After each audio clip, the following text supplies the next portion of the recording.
It's a balmy 15 degrees outside with the wind chill making it feel like below zero. But inside McMorran Place, the Prowlers look to keep the offense hot and get a sweep of the Watertown Wolves. Good afternoon, everybody. Will Wiggleman here with you on the PHP Network. Thanks so much for joining us for the only game in the FPHL on this Sunday as the Prowlers and the Wolves complete a 3-3 here at McMorran Place. Prowlers outscored the Wolves 11-3 over the first two games this weekend, and they'll look for the clean sweep of Watertown, and they have an opportunity to jump up in the standings, and we'll show you exactly how they can do that when the pregame show begins next. You're watching Port Huron Prowlers Hockey on the PHP Network. Come fill McMorran Place at every Prowlers home game this season. General admission tickets are just $15 with discounts available for seniors, military, students, and children under 12. Upgrade your experience in one of our suites, or bring the whole squad to the game with discounts for groups of 10 or more. Find your best option to visit the Thumbcoats professional hockey team by visiting phprowlers.com and find the tickets tab, or call the box office at 810-985-6166. Secure your seats today. Welcome back to McMorran Place. It's the third of three games this weekend between the Prowlers and the Watertown Wolves. Will Wiggleman back with you on the PHP Network. And before we get to tonight's game, let's take a look back at last night's game, a 6-2 win for the Prowlers over the Wolves. Prowlers scoring the game's final four goals after it was a little bit back and forth to start the game. Head coach Matt Graham told me, or assistant coach, Chris Paulin told me it was a bit of a slow start to the game last night for his team, but he thought they picked it up near the end, and the special teams carried the load for the Prowlers. 4 power play goals. In fact, 6 of the game's 8 goals, including both of Watertown's goals, were special teams goals. Watertown with a shorthanded goal and a power play goal, both off the stick of Chouette and Blacksmith, while the Prowlers 4 power play tallies en route to the victory, led by Austin Federley, who had a goal and a couple of helpers. Liam Freeborn, a couple of goals, but what really impressed me and made that game fun to watch was the pretty passing by the Prowlers on a number of those goals, whether it's the give and go between Frank Schumacher and Dan Chartrand on the 6th goal, or on Freeborn's first one, a couple touch passes. And then Scantleberry found Freeborn again in the third period, and he touched another one home. And just the passing this weekend has been very impressive for the Prowlers, setting guys up for backdoor plays and keeping the goaltenders moving, whether it's Josh Rosenzweig or Spencer Kozlowski in between the pipes. Kozlowski made 31 saves, while Tucker Tynan for the Prowlers making his first start report here on since December the 2nd, made 30 saves in the win. He spent some time in the SPHL and a lot of time on the IR since then, but he is back, and he had an impressive performance last night. Well, that keeps the Prowlers on pace with the Mississippi Seawolves for that third spot in the Continental Division. The Seawolves ended up winning in overtime last night, which means the Prowlers are now just 2 points back of the Seawolves instead of the 3 they were at the start of games yesterday. So that means the Prowlers have an opportunity to pass Mississippi in the Continental Division standings for third place. Of course, the Prowlers have a couple of games in hand on the Seawolves anyway, and this is one of those games in hand. And Coach Matt Graham told me earlier today in his midseason report, which you will see during the first intermission of tonight's game, that you need to take care of business in those games in hand, and this is the first opportunity for the Prowlers to do so, and they can find themselves in a higher position by the end of this Sunday if they pick up the victory in the only game in the FPHL here today. We talk about Chouette and Blacksmith, as he's been the guy for Watertown that has carried the secondary scoring behind Trevor Lord and Tate Leeson, who the Prowlers have done a fantastic job on this weekend. Only 2 assists between the two, 1 for each Lord and Leeson. So they've shut them down, but Shewett Blacksmith got a couple of goals last night. He's 3rd on the team in goals, 18 points in 22 games. He has been the majority of that secondary scoring for the Watertown Wolves this season. Meanwhile, for the Prowlers, Sam Merritt has quietly had a good past 8 or 9 games or so, with 7 assists and 9 points in those 8 games. And the 2 goals that he has are both on the power play. And he's been scoring goals from in tight this year. I asked him, how he's been getting those goals in tight, playing a little bit of a different role close to the net on the power play. He said it's always more fun to just rip a puck home, but sometimes it's more effective to just tap it home down low, and that's exactly how he's been able to make his living so far this season. And he's on a bit of a hot streak here as far as dishing out the assists as well, contributing to get his teammates some goals too, as well as get some for himself. But the lineup looks just about exactly the same here for tonight's game as it did last night. Really the only difference in goal, Makar Sokolov will be starting for the 2nd time this weekend. And with Adam Heinzel's suspension up, that means the Prowlers are allowed to dress the full number of players that can be dressed in an FPHL game, so they'll be able to do the 10 forwards and 6 defensemen that you're used to seeing. So Caleb Williams draws back in, and again, Sokolov will get the start, and that's the only difference for tonight, as Heinzel is not available tonight for the Prowlers, as he's not feeling well. Prowlers haven't seen him at all this weekend, despite the suspension, but he's not feeling well today, so he won't be in the lineup. So again, the same lineup for the Prowlers here in tonight's game as they get set to battle the Watertown Wolves for the 3rd time this weekend. As we are almost set for puck drop here at McMorran Place. The Wolves have taken the ice.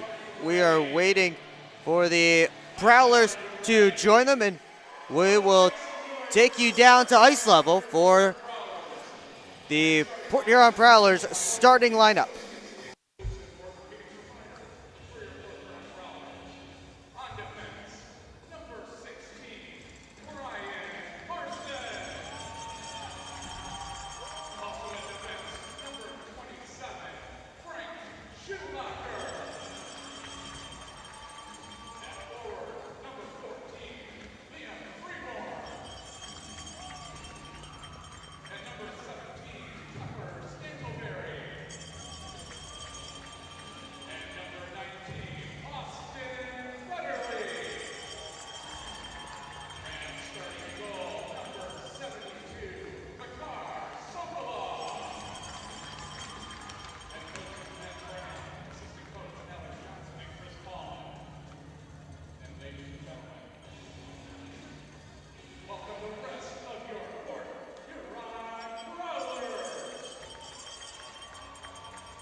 Sarah Dent back on the anthem this afternoon as we get set for hockey here at McMorran Place. The third of 3 games between these two teams this weekend. And first, we get a ceremonial puck drop from a couple of young Prowlers fans over at the Zamboni door before we get things underway tonight. But in case you missed it, tonight's Orthopedic Associates starting lineup for the Prowlers, there will be Brian Parsons and Frank Schumacher on defense. And the top line for Port Huron up front, Tucker Scantleberry, Liam Freeborn, and Austin Federley. Makar Sokolov will be between the pipes for the Prowlers tonight as we take a look at our starting goaltending matchup, the same matchup that we had on Friday night, as Sokolov and Josh Rosenzweig go head-to-head. In that game, Rosenzweig made 20 saves on 24 shots but was yanked after the second period, while Sokolov made 27 stops on 28 shots and picked up his 6th victory of the season. Scantleberry and Blacksmith will take this faceoff to begin play here tonight, this afternoon at McMorran Place. And we welcome you in, Prowlers fans, Wolves fans, or FPHL fans looking for some hockey, as this is the only game in the league here today.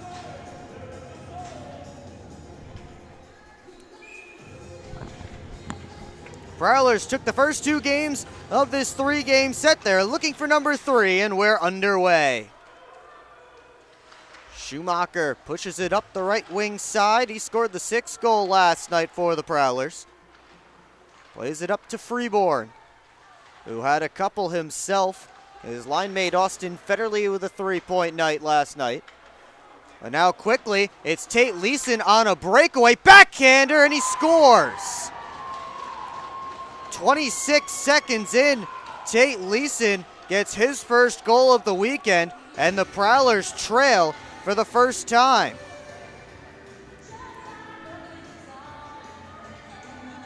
And Leeson with his team-high 16th goal of the season got himself free. You know, the Wolves like to hang back behind the defense to get those stretch passes, and it worked there. Leeson opens the scoring 26 seconds in. Johnson behind his own net, rims it up the wall. Pin there. Now Johnson again, able to work it around to Mitch Jones. Reverses it back around to Johnson. They continue to play catch as the Wolves in hard on the forecheck. Finally, Jones just lifts it down the ice. Justin Schmidt will bang it off the boards back to center. Schmidt gives it up to Pavlov as both teams make some changes. Dakota Seaman dumps it right out. Now it's Braden Deck, who got into his first pro fight last night, dropping the mitts with Josh Tomasi. Seaman quick up, couldn't find Botero as the puck went off his stick. Prowlers looking to move up. Now it's dumped back into Port Huron end. Chartrand with a soft backhander in. He and Tomasi will go after it. Puck knocked down. And now Tomasi with a 3-on-2 for Watertown. Outside shot gloved and held by Makar Sokolov, who had to face a breakaway for the first shot of the game against one of the best goal scorers for Watertown, who's out there again, Tate Leeson. And Leeson made no mistake on the breakaway. And that's why we already have a 1-0 score. Just under 2 minutes in.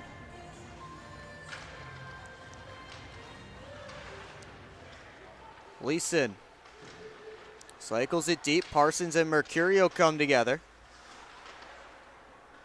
Now Parsons up to Freeborn. Finds Federley. Sam Merritt joining the play. Bit of a mixed line out there already for the Prowlers. Freeborn behind the net. Merritt went to the bench, so now Freeborn steps out, gives to the point to Parsons. Tried to dump it deep, he hit one of the Wolves. And now Leeson again stretching at the Prowlers' blue line. Schumacher back to defend, and then Sokolov was taken out of his crease by some sliding players. Now the Prowlers the other direction. Here's Graham, tried to drop it back off, but Gingrich stole it away. Maybe an opportunity to shoot for Matt Graham, the usually and almost always unselfish player for the Prowlers. Franchise leader in assists for a reason. Williams lost the handle, and Lord couldn't get a shot away as Mitch Jones came in to defend. Pavlov and Johnson come together. Puck behind the net. Pavlov in front, and Sokolov made the first save, and they get a quick whistle as the referee was on the near side, so he couldn't see that puck may have been loose on the far side post. But Makar Sokolov with a difficult stop to keep it just a 1-goal deficit. It's been all Watertown so far. Referees tonight, Jonathan Sitarski and Jonathan Paradise. The linesman, David Fleming and Mark Jackson. Gingrich fires, and that one goes off the side of the net. Cycled all the way down the boards. Foley couldn't get it out as Doyle keeps it alive, rims it back this side. Gingrich tried to fire it across. Jay picked it off. He's working the other direction, but he's forced back, and they turned it over. Tomasi back in. Long range try, stopped by Sokolov. Deck trying to clear the rebound, and now it's Lord. Taken in by Johnson. Chartrand plays it off the boards and out. And Schmidt back in his own end. Prowlers making changes. 4 minutes gone in the opening period. Tate Leeson with the only goal so far. And the Wolves have iced the puck, so the Prowlers will get an offensive zone face-off and an opportunity to turn the tide a little bit, as it has been all Watertown to begin this game.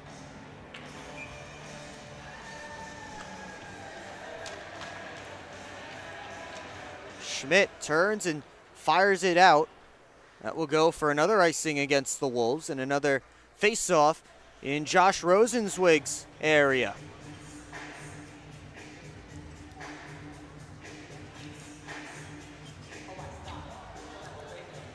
Scantleberry to take this draw against Botero.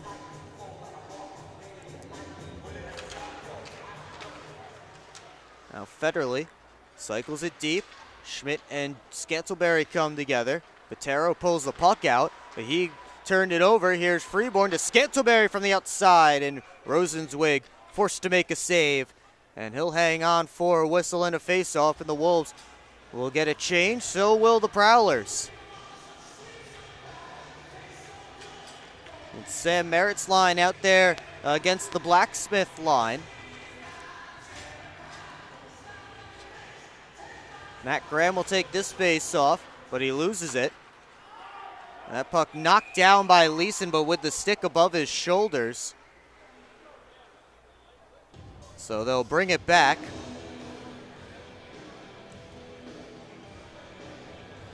They're trying to spring Leeson again, and that seems to be one of the big strategies for offense for this Watertown team, is to spring Leeson and Lord over at the opposing team's blue line. They've done it a number of times this weekend and already have had some success with it here tonight, or this afternoon, as they're already up 1-0. Here's Leeson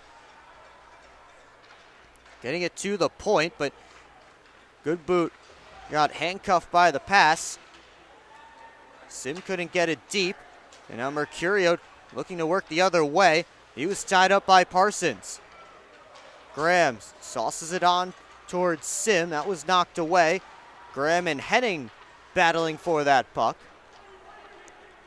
Gingrich gets a backhander, goes all the way down, and icing called against Watertown.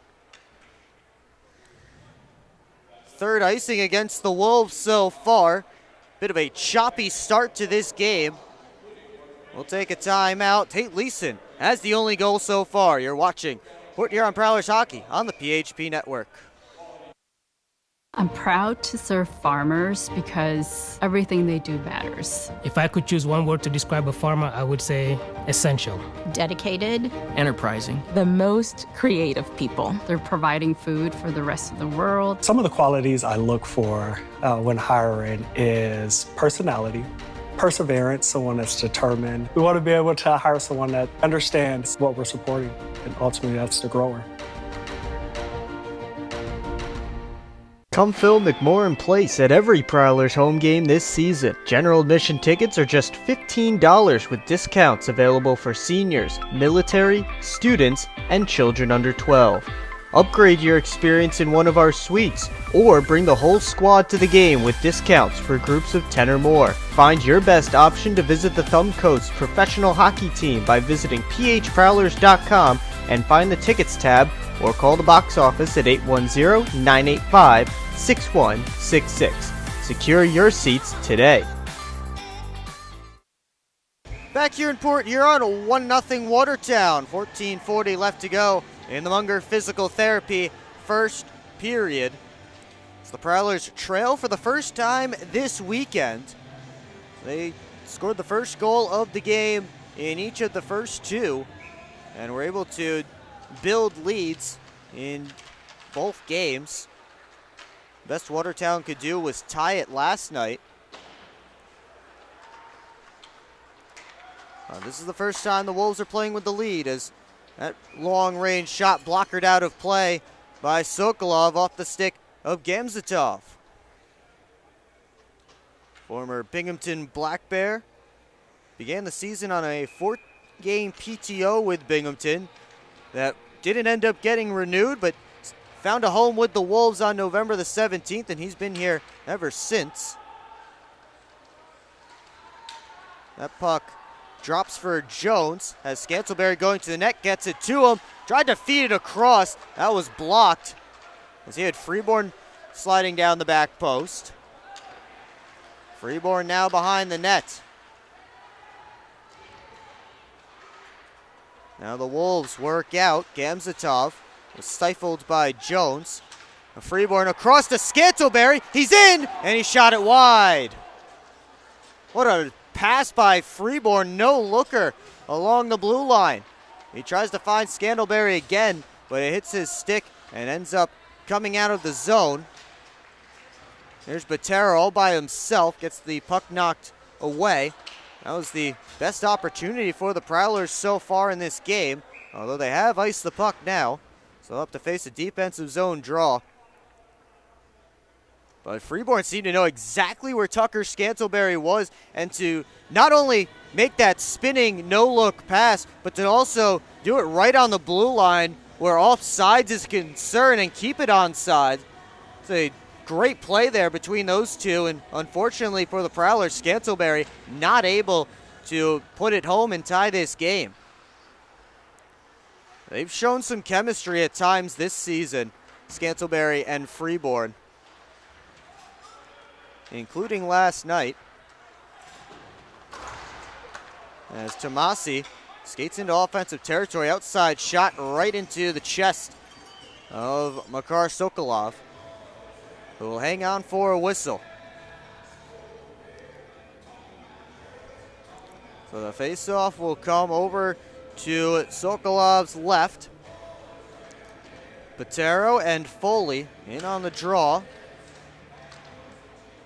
That one sent down the ice. Rosenzweig will play it, so no icing, as he gives it off for Schmidt. And this time it will be the Wolves who know it's no icing, as the puck did come back through the blue paint after bouncing off the wall. So play continues again. Foley from the outside couldn't find the target. It caroms all the way back to center. Now Chartrand at the Watertown blue line wrists it through. Deflects wide. Parsons tried to put it back on net. Schmidt tips it over to the corner. Foley got there first. Jay trying to hustle back after that puck. It was knocked away from him. And Johnson collects back in his own end. His team in the midst of a change. He turned it over to Blacksmith.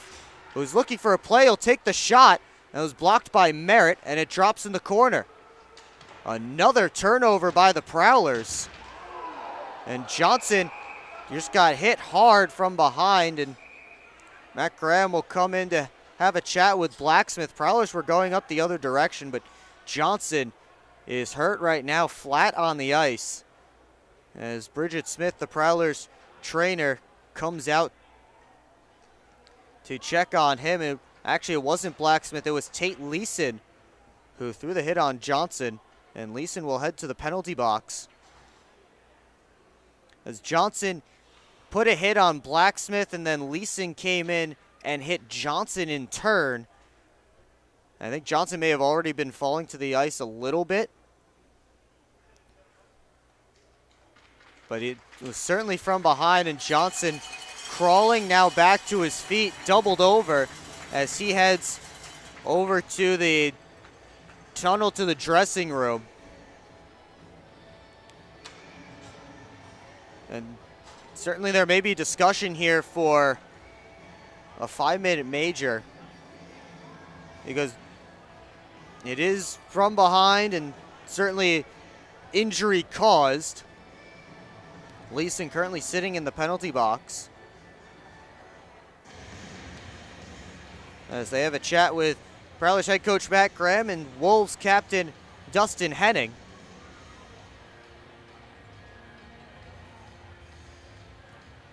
And Graham still pleading his case to the referee. It will almost certainly be a Prowlers power play, although nothing has been put up, and now they have 5 minutes up on the board for Tate Leeson. So the Prowlers will get a 5-minute power play and an opportunity to get back in this game. Their man advantage is 4 for 13 this weekend. Scored 4 times last night. But Alex Johnson, the quarterback of the top unit, is not available. It's a 5-minute major for boarding. No game misconduct assessed. But certainly we'll get a look from the league after this game some point this week as they review all the major penalties. Leeson has been suspended multiple times this season. 3 separate incidents, 7 total games. He actually entered this weekend coming off of a 4-game suspension. As Federley has to play that one back at center. Graham, quick up to Jay. He'll dump it into the near side corner. Rimmed around by Sergeyev. And 1 minute gone on the Prowlers power play that hasn't been able to get much done. They send out that top unit. We'll see who replaces Alex Johnson on it. Looks like it will be Frank Schumacher. Now the Prowlers just have to get out of their own end.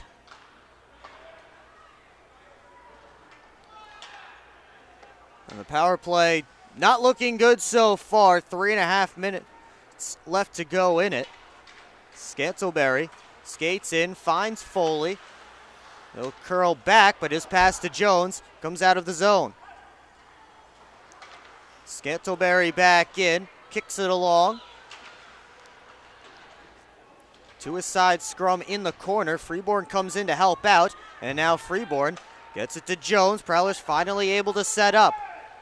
Jones thought about the one-timer, wasn't in the wheelhouse. Now Foley, below the goal line, out high to Jones, winds, gives to Freeborn. Back to Jones, puck hopping again on him, but he's able to keep it in.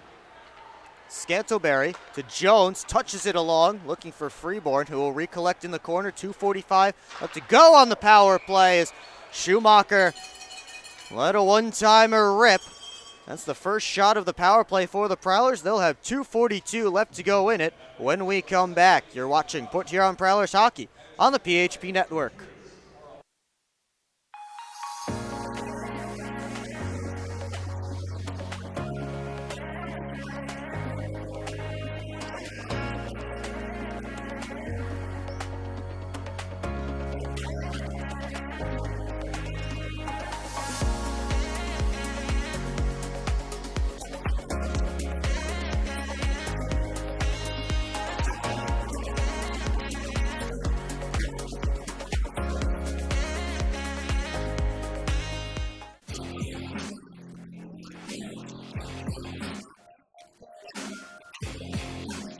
1-0 Wolves, 9:46 left to go in the Munger Physical Therapy first period here at McMorran Place. As the power play continues for Port Huron, 2:42 left in it. And they only have one shot. That was courtesy of Frank Schumacher just before the TV timeout. Of course, they can score as many times as they like on this power play because it is a major penalty.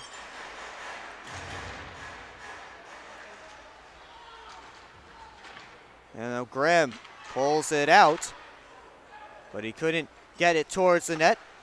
Now it's Jay. Gets it to Sim, who gives it right back. Federley looking for a shooting lane. He'll find Graham. Down low, Merrick put a tip on it. It was stopped by Rosenzweig. Now comes back to Federley, one-timer. He whiffed on it. Wolves looking to go the other direction, short-handed. Tomasi's pass batted around and knocked down out of the air by Federley, but with the stick over his shoulders. So that will draw a whistle and another face-off. And a Prowlers power play, which looked like it was going to be an opportunity to turn the game around, has done just the opposite. They haven't been able to gain any momentum from it so far. Scantleberry around the net.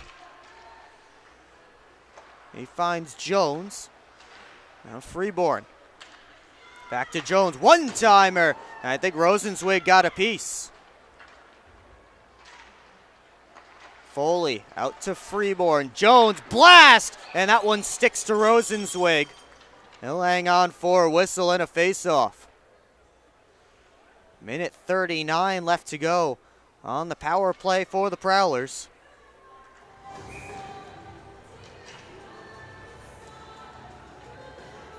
They have 3 shots on it so far as that one slides all the way back to Port Huron territory.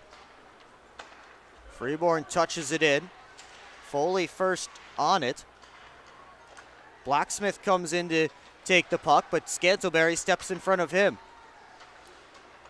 Freeborn had to reach out for that pass, trying to keep it alive at the line. He can't do it, and he'll cycle it back to Jones. Schumacher back in. Couple Prowlers going towards the net. Foley, Freeborn. Oh, what a save by Rosenzweig.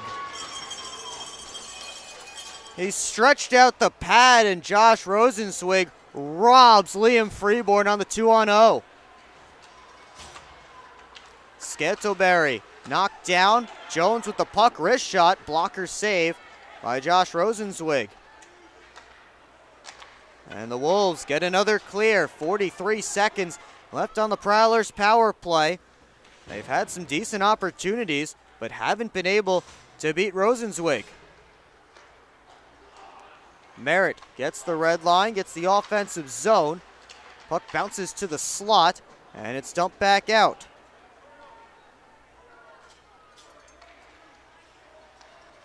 Federley around the net.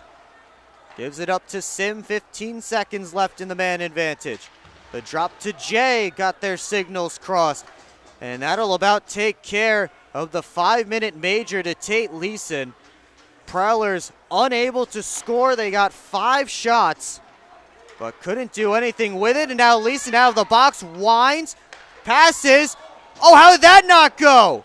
It's under Sokolov, and now pops back out as Leeson gave it over to Lord. He had a wide open net, and I think he hit the far post. I think he put it all the way through the crease and hit the post.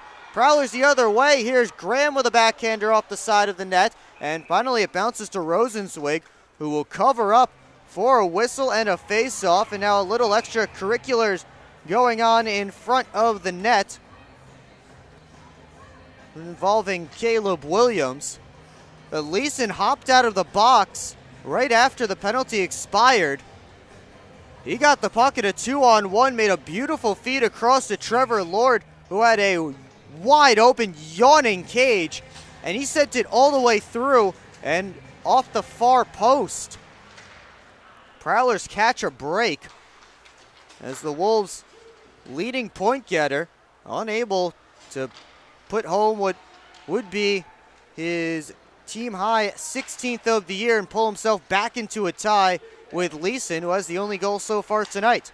Doyle winds, fires, he scores!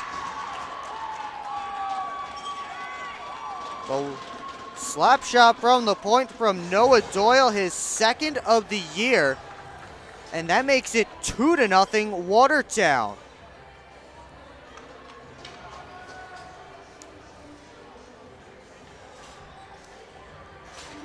And what's been a disaster of a period for the Prowlers so far is becoming that much more so. They now trail by 2. Botero lost it in his skates. Now Schumacher around the net, feeds it up to Freeborn, tipped along. Scantleberry out to Federley. From the outside, his shot, score! Off the glove of Rosenzweig and in. That's one he'll want back.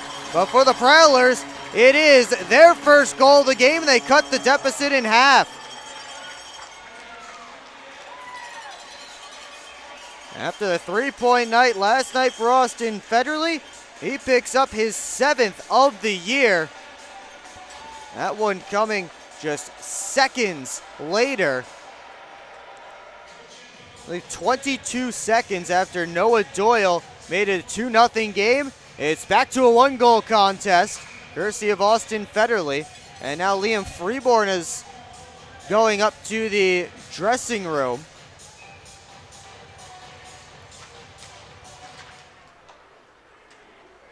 Not exactly sure why, but Prowlers happy to finally get one past Rosenzweig, but here's Leeson looking for a response.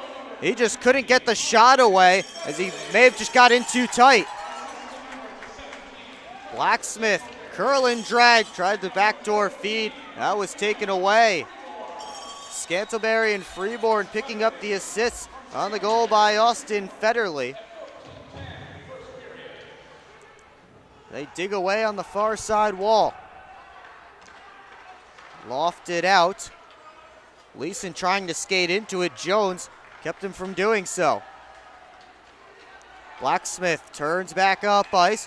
Tried to give it to Leeson, but the Wolves offside at the line. And Freeborn back from the locker room. I think he may have needed a new twig because I think he went off without one, and now he has one. He's testing it out as he heads over to the Prowler bench. No sign of Alex Johnson, though, since he took that hit from Tate Leeson. And went straight to the Prowlers dressing room. Under 5 minutes to play here in the opening period. Prowlers hoping to gain some momentum off that goal from Austin Federley in a period that's been controlled for the most part by Watertown. Here they are again, the pass in front, just tipped wide by Gamzatov. Parsons throwing his body into Gamzatov. Now Pavlov took a hit from Foley. Wolves still controlling the puck. Comes all the way across to Henning. His pass towards the slot only came to Parsons, who skates back up ice. He'll dump it in, head after it himself. Lord keeps it away. Good boot. Sends a pass up. The feed to Lord off his stick. And the two number 16s go in together by the Prowlers bench. Puck dumped to Deck in the corner. 4 minutes left to go in period one. Deck up the wall to Scantleberry. His pass behind Federley, who will find it and dump it in before he's ridden into the boards. Taken away by Scantleberry to the point. Young, D to D to Deck, has some space. It was wrist shot. Steered away by Rosenzweig. Now Dalton Young, we haven't seen much of in this first period. Scantleberry plays it off the boards and out. Mercurio tried to come back in, delayed offside right now against the Wolves. They touch up. Young looking to dangle out. He'll pass it to Sim. Off to Freeborn. The return feed was blocked. Rimmed up the wall. Schumacher kept it in. Sim cycles it deep. Merritt after it. Prowlers in the midst of a change. Puck pops up in the air in the corner. Sim coming in for it. Now it comes to Schumacher. Wrist shot. Just caught the back glass. Little too tall on that shot. Wolves the other way. Mercurio couldn't catch up to that pass. Blacksmith towards the net. Ends up bouncing around. And that shot off a stick flies out of play from Justin Schmidt. Doyle and Federley score 22 seconds apart. It's still a 1-goal Watertown lead. You're watching Port Huron Prowlers hockey on the PHP Network.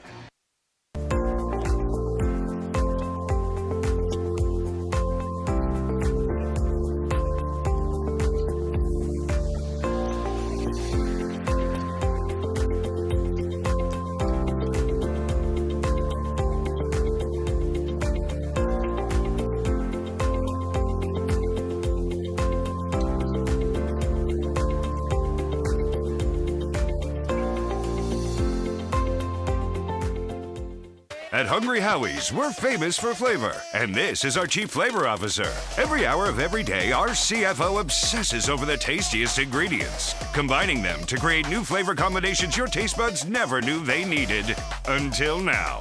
Introducing his latest master pizza, the Pepperoni Duo. A delicious combination of classic cut pepperoni, original pepperoni, 100% mozzarella cheese, and our famous flavored crust. 2 kinds of pepperoni, all kinds of delicious. Hungry? Howie's! Back here at McMorran Place, 2:37 left to go in the Munger Physical Therapy first period. It is a 2-1 Watertown lead. Will Wiggleman with you on the PHP Network. Thanks so much for joining us this afternoon, the only game in the FPHL today. And for many Prowlers fans, as Jones will take that one off the save from Sokolov. For many Prowlers fans, this is the precursor to the Detroit Lions wildcard game coming up at 8 o'clock tonight when they face off against the LA Rams. We'll have a little more on that in the intermission. Here's Chartrand turning it towards the net off the back of the cage. Foley centering feed. It's set back by Lord. Schumacher dumps it deep. Sergeev trying to get it out. Schumacher has it again. Wrists it through traffic. That deflected wide with Rosenzweig swimming a little bit. Jones turns it up to Foley. Waits for help. Gets it to Jay. Pass not cleanly on his tape. He'll turn it to the corner where Chartrand and Sergeev go after it. Off the boards. Young able to keep it in momentarily and disrupt the rush. And the wrist shot blocked up by Brian Parsons. Prowlers playing with 5D right now with Alex Johnson in the dressing room after taking a hit from behind from Tate Leeson earlier in the period. Scantleberry sends it up to the point. Young pinching in. Got through him, but Freeborn was able to lift Dakota Seaman's stick to keep the puck alive momentarily. Federley looking up towards Freeborn. That one drifts into Wolves territory. So we're under a minute to go in period number 1. Dustin Henning with a rink-wide feed. Botero looking towards the front of the net. Came back to him, and now it's worked up the wall. Scantleberry gets the red line, gets it in. Rosenzweig stops it there, and he'll leave it. Under 30 seconds to go. And Blacksmith made a move. He went down. That one looked like a trip. Prowlers may have gotten away with one there as no arm came up. Leeson towards the net, kicked out by Sokolov. Graham cleared it only as far as the line. Backdoor play, they score. The long feed from the blue line from Mercurio to Leeson on the back door with 9.9 seconds left to go in the opening period. The Wolves take a 2-goal lead again. Leeson's second of the afternoon. And that's a tough one for the Prowlers to swallow as they almost got out of the period with just a 1-goal deficit. But now it looks like it will be 2 as Henning dumps it around. Lord played it off the back of the cage, and Jay will grab it in the corner as time expires. And after 2 dominating wins by the Prowlers this weekend, it's the Wolves who get the hot start tonight, or this afternoon. 3-1 Watertown as we hit the first intermission.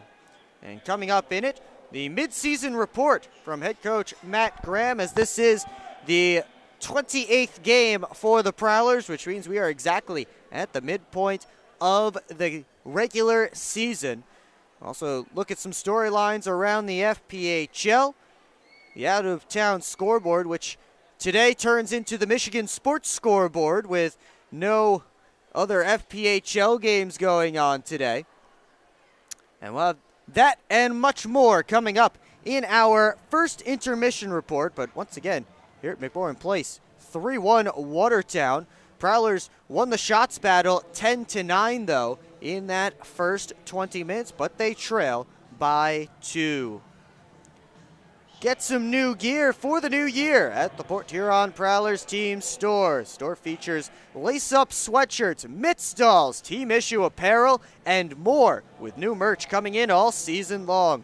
Come find us on the west end of McMorran Arena at every home game or online anytime at prowlersmerch.com, and you can scan the QR code on your screen now to visit the online shop. Look your po-ho best with gear from the Prowlers team store.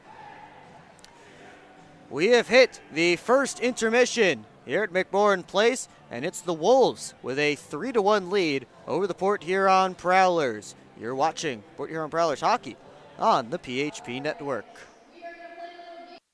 I've worked at Pioneer and now Corteva for 36 years. It goes by very quickly.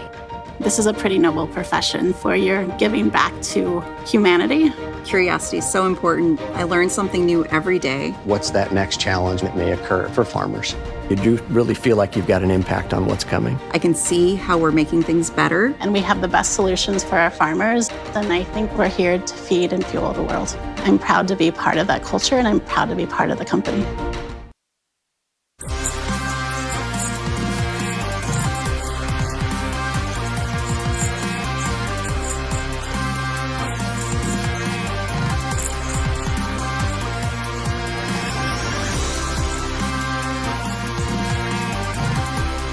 At Hungry Howie's, we're famous for flavor, and this is our Chief Flavor Officer. Every hour of every day, our CFO obsesses over the tastiest ingredients, combining them to create new flavor combinations your taste buds never knew they needed. Until now. Introducing his latest master pizza, the Pepperoni Duo. A delicious combination of classic cut pepperoni, original pepperoni, 100% mozzarella cheese, and our famous flavored crust. 2 kinds of pepperoni, all kinds of delicious. Hungry? Howie's!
Keep up with your Prowlers all season long on social media. Follow us on Facebook at the Port Huron Prowlers, Instagram at PH Prowlers, and Twitter at PH Prowlers. And you can find more information on our website, phprowlers.com.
They're seriously not even that much better than you.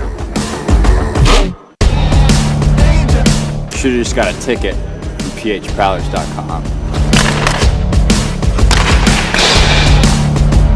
I should have just bought tickets at phprowlers.com. I got it! I should have just got a ticket at phprowlers.com. I should have got a ticket at phprowlers.com. They should have just got tickets at phprowlers.com.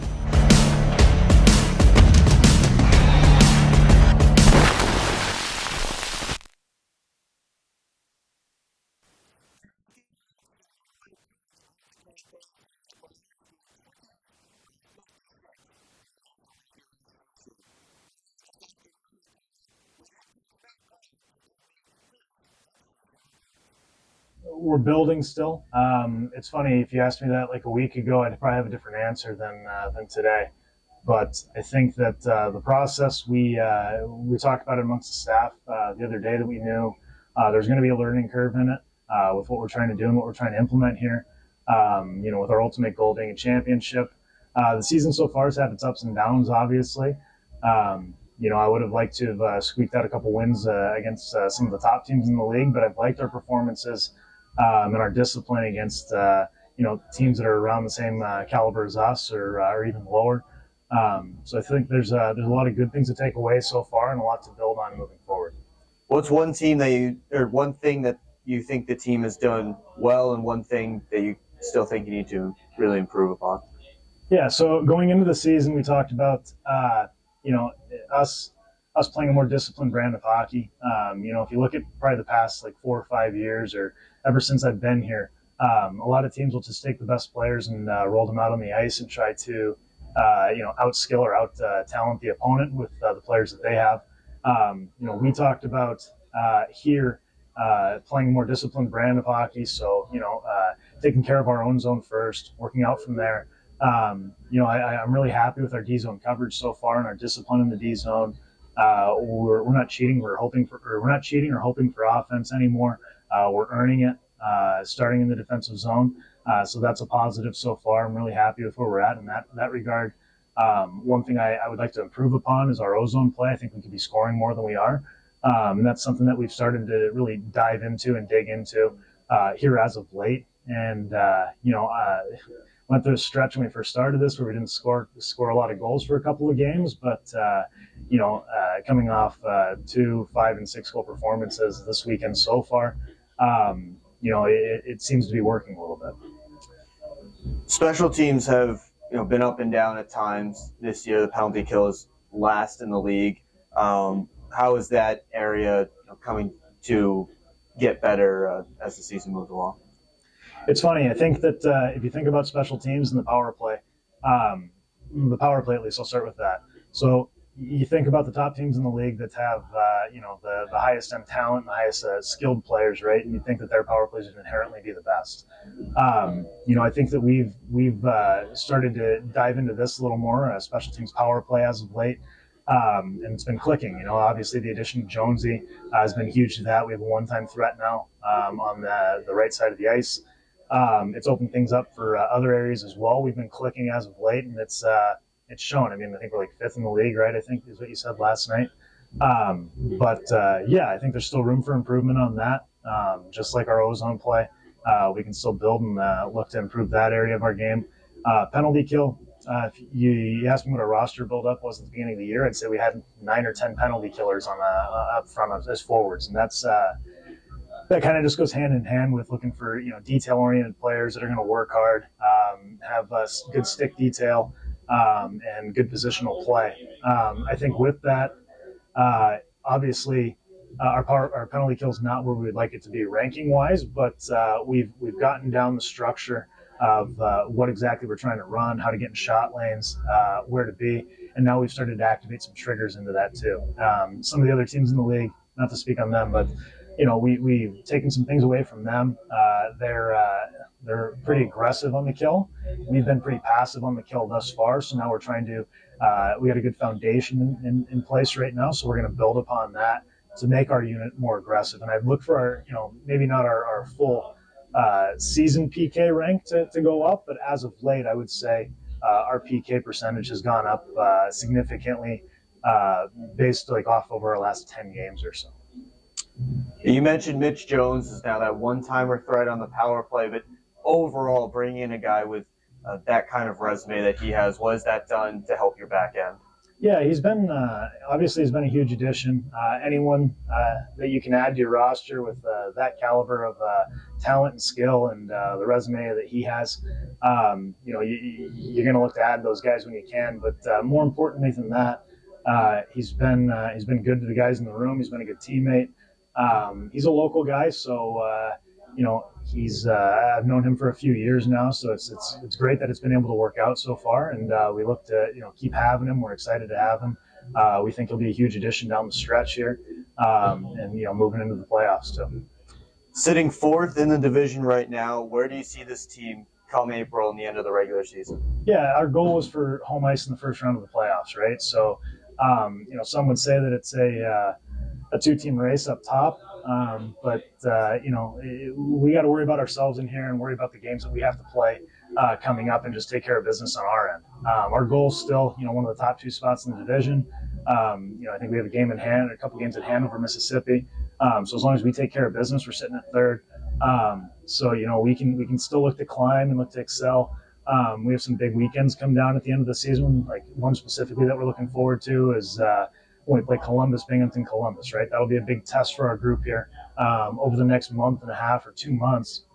Excuse me. We just need to, keep making sure that we're, executing the details of our game and our structure, and keep, bettering ourselves so that we're the best team that we can be at the end of the year. And we're confident that that type of mentality and that type of, that type of mentality will end up making us the best team that we can be, and it'll be success for us come playoff time.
Keep up with your Prowlers all season long on social media. Follow us on Facebook at the Port Huron Prowlers, Instagram at PH Prowlers, and Twitter at PH Prowlers.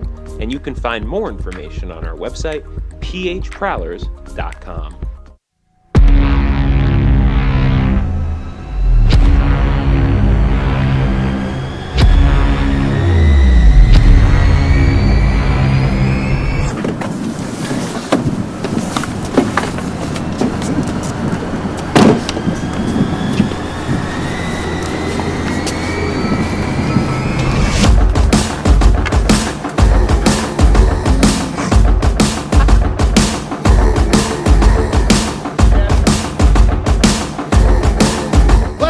They're seriously not even that much better than you.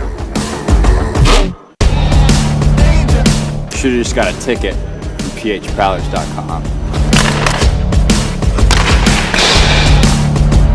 I should have just bought tickets at phprowlers.com.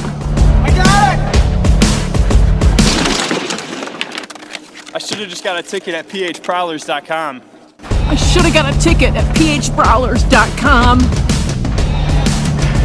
They should have just got tickets at phprowlers.com.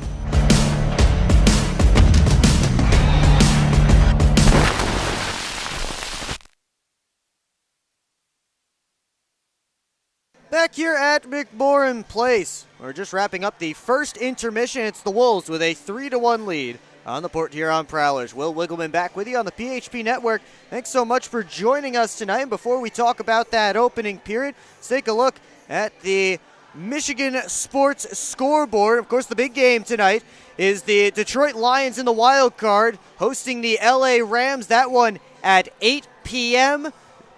Elsewhere in hockey, the Detroit Red Wings will take on the Toronto Maple Leafs. That game was pushed from 7 to 7:30 tonight. Earlier today in men's basketball, Michigan State took down Rutgers 73-55. Malik Hall led the way with 15 points. Tyson Walker added 13, and a victory for the Spartans by 18 at home.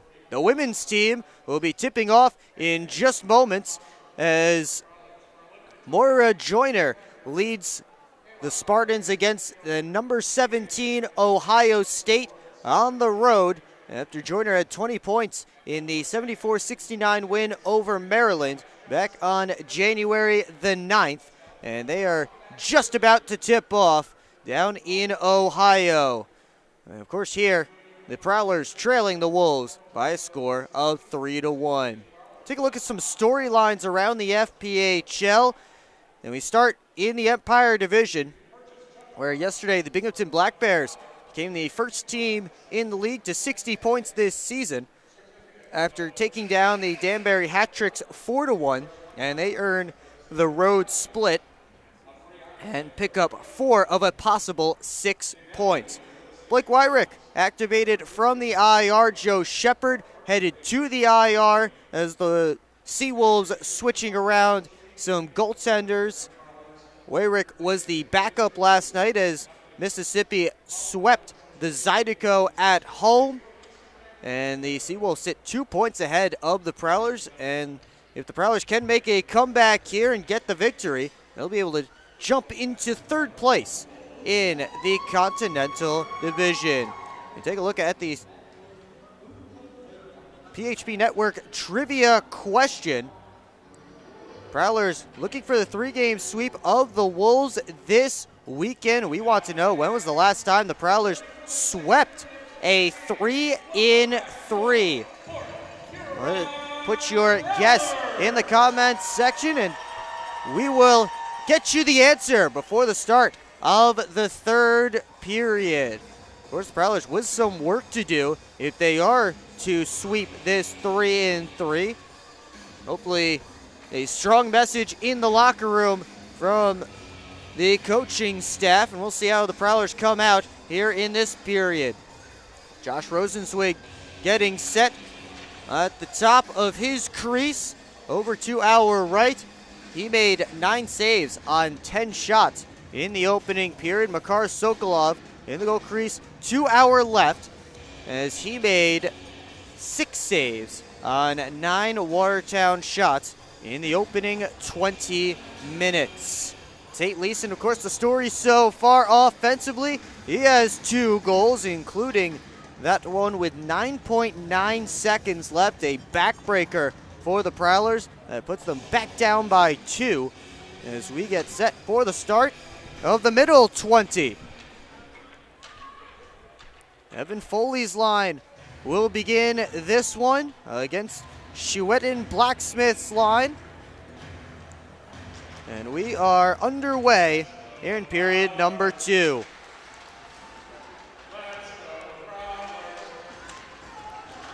Schumacher's stick flipped up into the Wolves bench, so he's defending without one. Prowler's able to get it out though. Chartrand dumps it in. Pass to the middle of the ice, taken away, deflected, and Rosenzweig able to clamp the glove on top with Evan Foley in the area.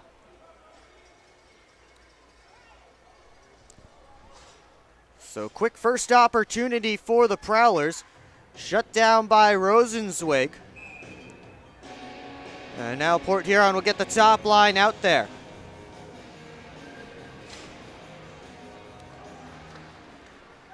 It's played around. Wolf knocked down. Freeborn turns it towards the corner.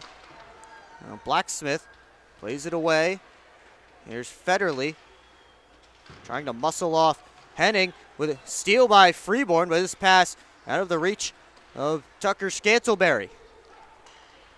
Mercurio makes a move, ends up handing it off to Gamzatov. Now Henning with some space, but Scantleberry comes back on the back check to take it away. Spinning out of the corner was Leeson.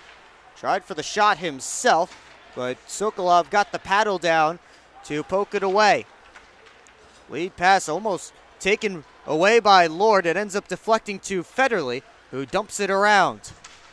Minute 20 gone in the period. Here's Merritt off a steal. Couldn't get the shot away. His team in the midst of a change. He'll cycle it down. Sergeyev tried to get it out. Kept in. Pass to Graham. Comes over Merritt. It sits there. Score! Sim pokes it home on the goal line. And the Prowlers are back within 1. Merritt took the shot. It leaked through Rosenzweig. Sat there right on the goal line, and Tristan Sim with the tap home. And this play all starts by the good keep in at the blue line by the Prowlers, as they were able to keep the puck alive. And the good pass as well to Matt Graham. I think it was Mitch Jones. And now Rosenzweig is coming out of the game, and Spencer Kozlowski will replace him. Second time this weekend and third game in a row for Rosenzweig that he's been yanked early, although this one after just 2 goals. On Friday it was after 4 goals in 2 periods on 24 shots, but Kozlowski will come in, and he's appeared in all 3 games this weekend. Last night he made 27 saves. Jones across. The pass was in the air. And Chartrand dumps it in. Kozlowski made 31 saves last night on 37 shots. And the Prowlers win. Foley testing him, but he just pushed it wide. Now Young from the point. His shot blocked by Doyle. Bounces around. Scantleberry couldn't chop it along. Prowlers coming out with a lot more energy in this second period than they did the first. They have one back, looking to tie this game. Now Mercurio on the counter. Feeds it across. One more, and Doyle had his shot blocked up by Chartrand. Puck sits there near the crease. Prowlers looking to clear it out, and it does end up at center. Leeson back in, tried to split the D. Parsons wrestled it off his stick. And now he finds Freeborn. Into offensive territory, makes a couple of moves. Kick saved by Kozlowski. The rebound also stopped by Spencer Kozlowski as Liam Freeborn dangled nearly the entire Watertown team. Meanwhile, Chartrand has Kozlowski's stick, stuck in his pants. Now Kozlowski has it back. Sharktran with a one-timer from the slot. Kicked out. Sticks everywhere. Finally, everyone has their twig back. That one lifted out. That's going to be a penalty. Delay of game coming against Tate Leeson, and the Prowlers to the power play with all the energy and all the momentum here in this second period. They've done all they can to tie the game so far. Kozlowski's made a couple of huge saves since coming in the game.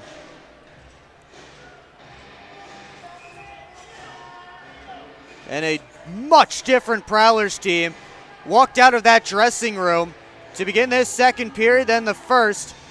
And they've earned themselves a power play.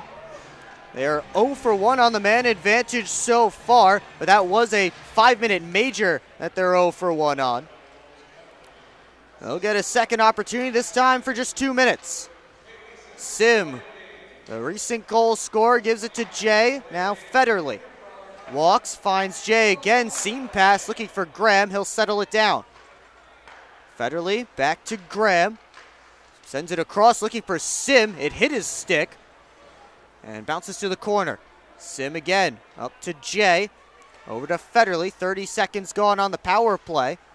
Merritt now gets involved below the goal line. Looking for Jay, that hit a skate, and the clearing attempt also hit one, so Federley keeps it in. Merritt, the one-timer, couldn't get it to go. Sim, they poke away, and Kozlowski has it underneath him, and he'll cover up for a whistle and a face-off. Merritt went tumbling to the ice as he was looking for that shot, and now Merritt and Sergiev getting into it a little bit. Tomasi with some barking. You see a Merritt exchange words. Minute 14 left to go on the Prowlers power play. Both teams switching up the units.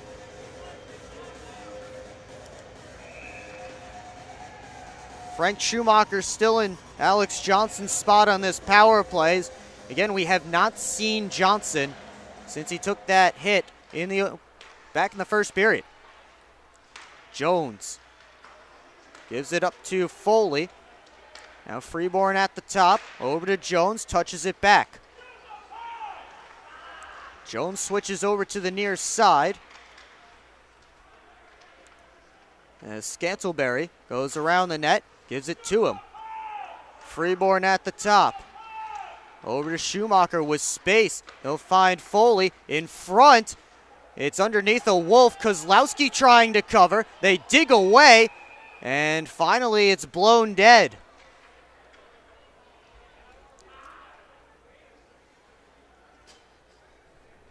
Kozlowski ended up getting on top of it. There was a sea of bodies looking for that loose puck. 37 seconds left on the Prowlers power play.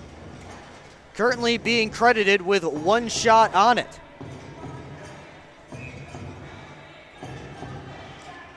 Scantleberry and Blacksmith in on this face-off. Prowlers keep the top unit out there.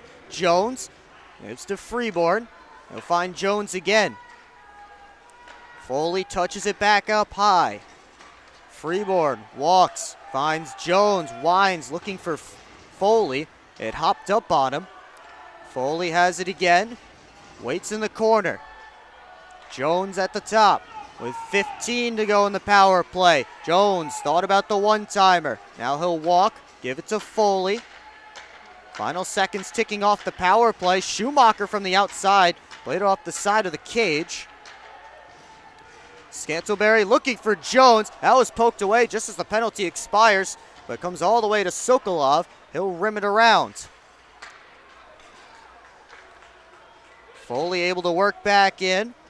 He gets it deep. Henning first on it. Plays it off the boards and out. Wolves have numbers moving up. Leeson drops it to the trailer. Lord! And Sokolov comes up with the save. And a big one for Makar Sokolov as the Wolves were looking to get some momentum after the successful PK. 14:05 left to go in period number 2. Prowlers have one back. You're watching Port Huron Prowlers Hockey on the PHP Network. I'm proud to serve farmers because everything they do matters. If I could choose one word to describe a farmer, I would say essential. Dedicated. Enterprising. The most creative people. They're providing food for the rest of the world. Some of the qualities I look for when hiring is personality, perseverance, someone that's determined. We want to be able to hire someone that understands what we're supporting, and ultimately that's the grower. Come fill McMorran Place at every Prowlers home game this season. General admission tickets are just $15 with discounts available for seniors, military, students, and children under 12. Upgrade your experience in one of our suites, or bring the whole squad to the game with discounts for groups of 10 or more. Find your best option to visit the Thumb Coast professional hockey team by visiting phprowlers.com and find the tickets tab, or call the box office at 810-985-6166. Secure your seats today. 14:05 left to go in the second period, the Hungry Howies' second period. Prowlers trailing the Wolves now 3-2 as Tristan Sim is the only goal of this second period so far. Welcome in Prowlers fans, Wolves fans, all the other fans who are tuning in because this is the only game in the FPHL here today. The final one of a 3-3. Prowlers took the first two, but the Wolves, after a big first period, had a 3-1 lead through 20 minutes. Port Huron has one back here in the second, but they were just unsuccessful on a power play. Now Watertown is looking to restore the 2-goal lead. Lord out of the corner, and puck was knocked off his stick by sliding Brian Parsons. Parsons has it again, and this time he'll skate it out. And Parsons keeps on moving, trying to make a pass over to Jay that hit a stick. It's batted around. Wolves able to work it off the boards and out, but Scantleberry recollects its center. He's knocked down. Federley takes the puck, and his shot dropped by Kozlowski, and he'll cover up for a whistle and a face-off with Freeborn searching for the rebound.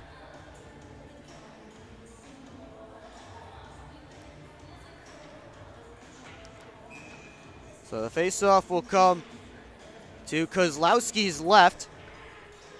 Top line out there for the Prowlers. And the face-off won back by Botero. It's rimmed around. Jones keeps it in. Comes over to Doyle. Up to Tomasi. Drops it back. Botero had it poked off his stick, but he finds it again at center.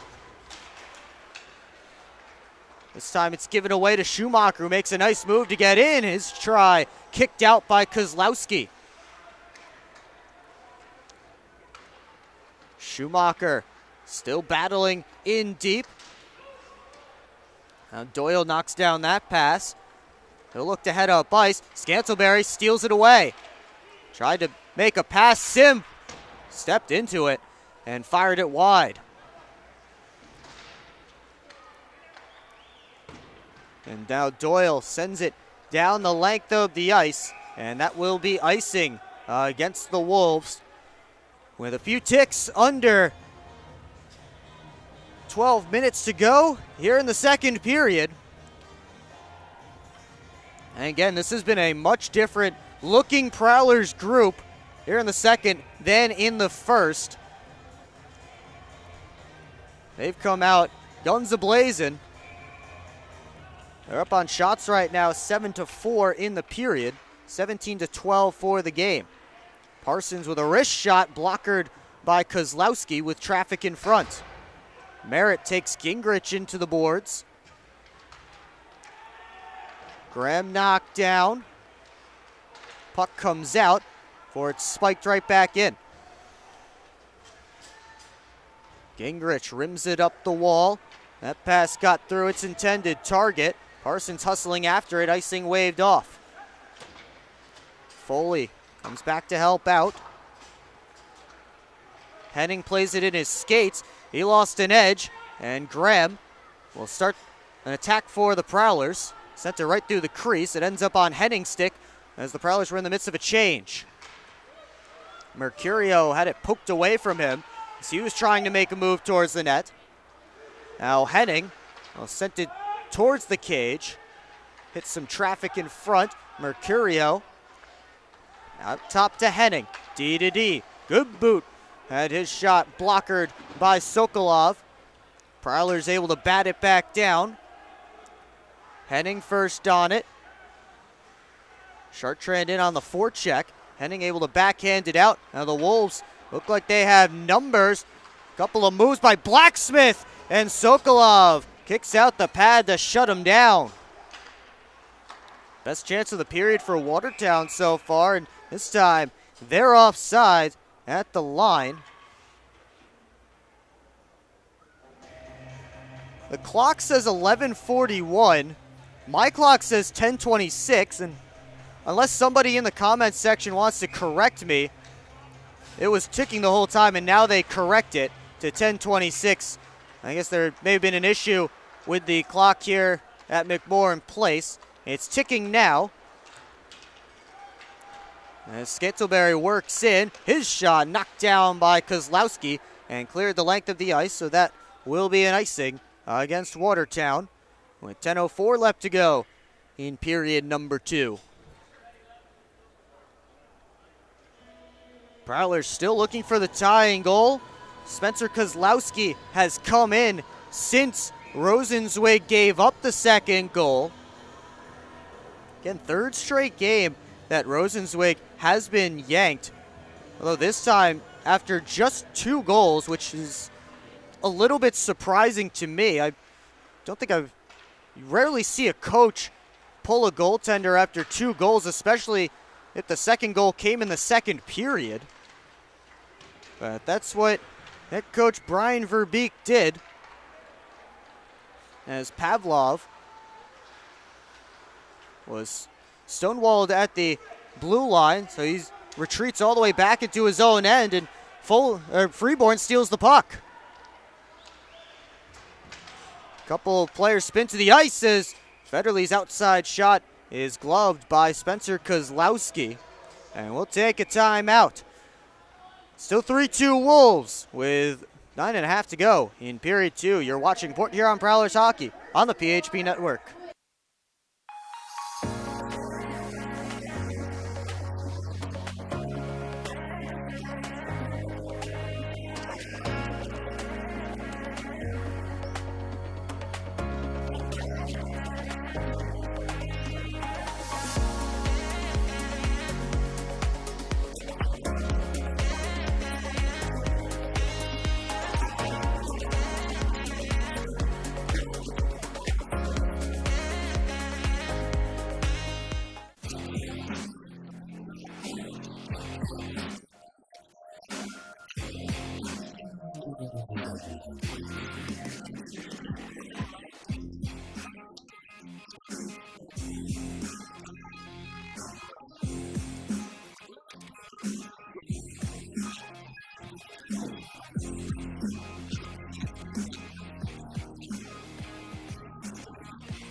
Nine and a half to go in the Hungry Howie's second period.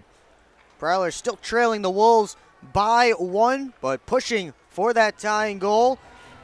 Already 10 shots in this period. They had 10 shots in the entire first period. They have one in the frame. And Sim, who scored it, centered for Merritt, but it was poked away before it got there. 3-on-2 if they hurry for the Wolves, but the pass ends up in the corner. Botero trying to pull it out of the pile. Instead, it's Parsons who's able to do so. He sends Sim on his way. Outside shot gloved and held by Spencer Kozlowski. And he will get a whistle and a face-off.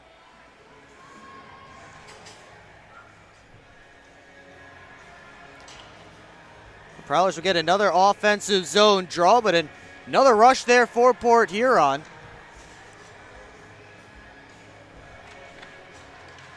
Off the face-off, it comes to Jones, who will spin it around. Henning taken in by Scantleberry. Schumacher with a steal off the boards, but Blacksmith able to work it out. 1-on-3, goes to the outside, and he poked it wide. Blacksmith again, turns it to the point. Wrist shot, misses the target. Leeson behind the net, into Mercurio at the side of the cage. Pops up in the air, knocked down, and worked up to Freeborn. As Federley with him, he'll softly dump it in. Henning and Federley go in together, and Federley knocked down. Meanwhile, it's Scantleberry who couldn't pull the trigger. Prowlers regroup as they get a change. 8:10 to go in period number 2. Leeson tips it along up to Lord. Pavlov couldn't center. Now it's Parsons up to Chartrand. He'll chip it in and head after it with Sergeyev. Up the boards, Prowlers stole it momentarily. Now it's dumped out. Deck gloved it down. Pavlov skates into it. From the outside, gloved by Sokolov. He'll keep play moving. Quick up to Chartrand. Jay will have to pick it up off the boards, which he does. Tried to cycle it deep, comes back to him. His shot deflected, and it hit Kozlowski. Chartrand behind the net. Centering feed, got through everyone all the way to the point. Parsons forced back to his own zone. His pass up, taken away. Quick shot off a stick, and it flies out of play. 7:09 left to go in period number 2. Prowlers still down by 1. They've had some good opportunities here in this second period. Again, a much better second period than the first.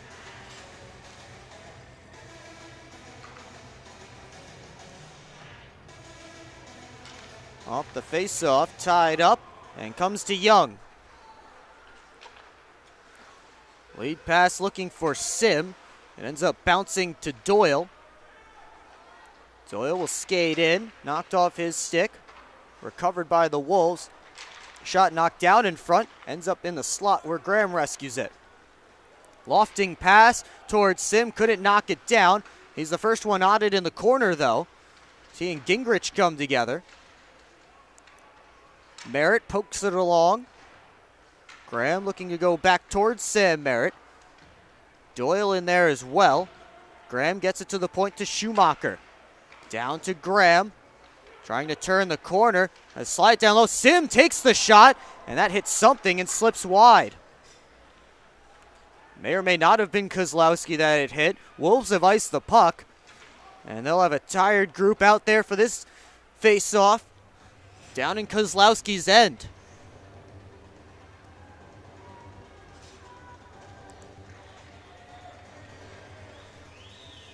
Prowlers send out the top line.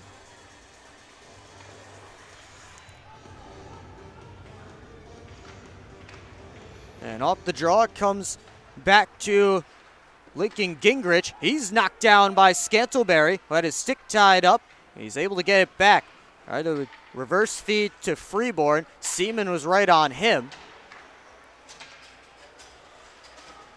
Federley up to Scantleberry. Sauces it to Freeborn, working in. Poked off his stick neatly by Lincoln Gingrich. Off the boards and out. It comes to Mitch Jones. Now touched for Freeborn. Drop for Jones. Blast! Kicked out by Kozlowski, and the rebound eluded Scantleberry.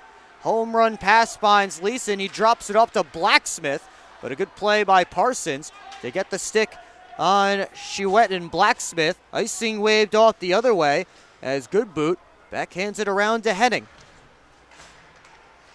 Leeson up to Blacksmith.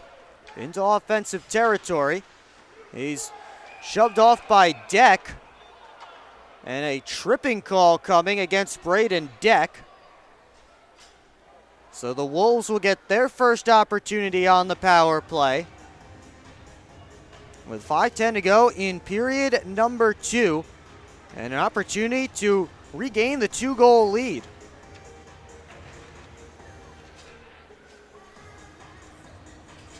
Wolves are 1 for 6 this weekend on the power play, 7th in the FPHL overall, and that one was a 5-on-3 goal by Shiwedin Blacksmith. That came last night. He'll take the face-off against Sam Merritt. Mercurio shoved to the boards by Parsons. Prowlers aggressive. They're looking for that puck. They're able to poke it out, and Lord plays it back to Leeson. Leeson making a couple of moves at center. Prowlers all over him. Now he's able to enter offensive territory. Comes out high to Lord. Wrist shot. Stopped by Sokolov. It popped up in the air and was cleared away by Parsons. That one slides out to Wolves territory. Prowlers trying to get a quick change. 40 seconds gone on the power play. Mercurio had to come back for it. Lord puts a move on. Wolves enter offensive territory, but offsides. 4:16 left to go in period 2, minutes 6 to go on the Wolves power play, and we'll have the rest of it for you when we come back. You're watching Port Huron Prowlers Hockey on the PHP Network.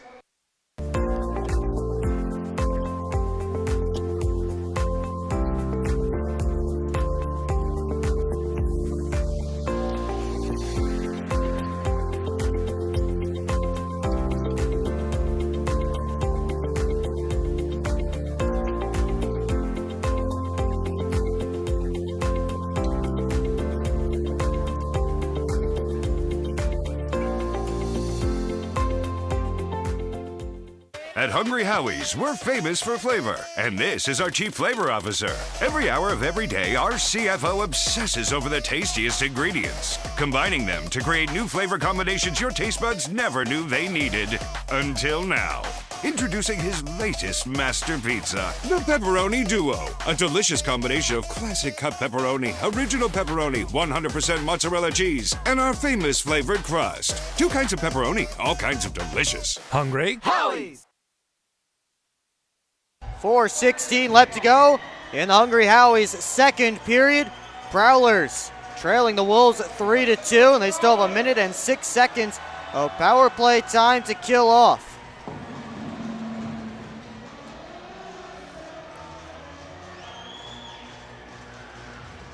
We get set for this face-off just outside of Prowlers territory after the offside by Watertown before the break. Wolves keeping on that top power play unit, but off the face-off, here's Dalton Jay.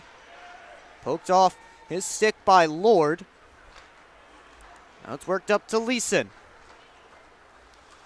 Dangles his way in, knocked away by Federley. But Tomasi able to keep that puck alive.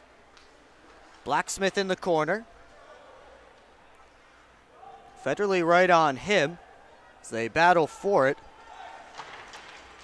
Rimmed around. Leeson looking for Lord, taken away. Jay starting a rush with Graham, who has the puck now. Graham to the trailer. Jones, he fired it wide.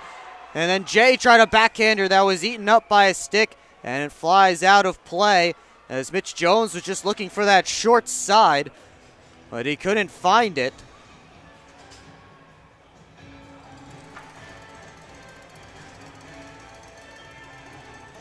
Prowlers will get an offensive zone faceoff with 23 seconds left on the penalty to Braden Deck.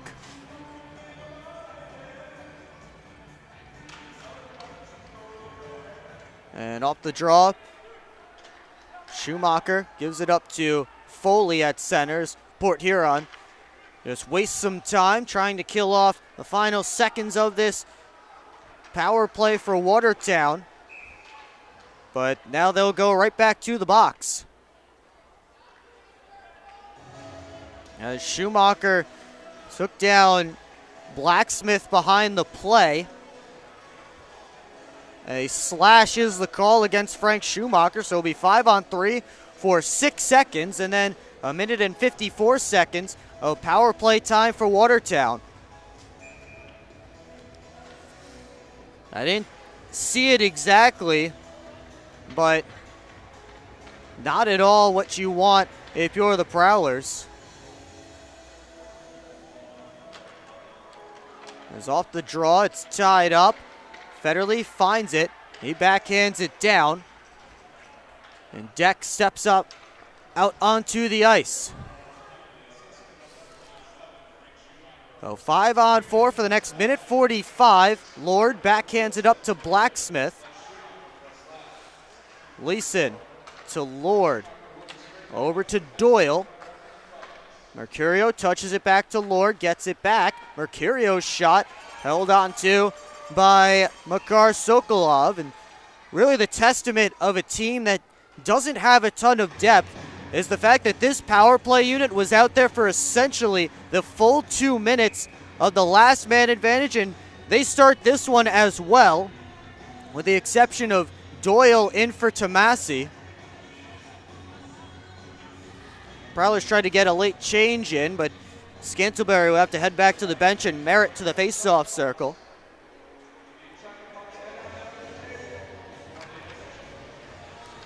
Off the face-off, Merritt kicks it up towards Freeborn. Prowlers do get that change in as Lord works all the way around the net. Out high now to Doyle. Had it taken away by Scantlebury. He has some skating room. He'll move with it, looking for Freeborn, who is tied up by Mercurio. Now Scantlebury with a steal on his backhand. Stopped by Kozlowski, and Lord takes the puck. Prowlers getting aggressive on this PK as they were on the last power play just moments ago. Getting themselves some opportunities shorthanded. That shot didn't get all the way through to Sokolov. It's cleared down towards Kozlowski. Leeson with 39 left on the penalty to Frank Schumacher. Tried to dump it in, taken away. Foley will skate into it. Stopped by Kozlowski as he tried to go to the backhand. Lord back out. Over to Tomasi.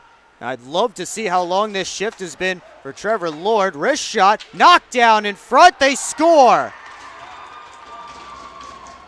It's Gamzatov finding the loose puck in front as the Prowlers were trying to clear. Power play goal for Watertown. Makes it 4-2, and certainly takes some wind out of the sails of the Prowlers, who had a good start to this period.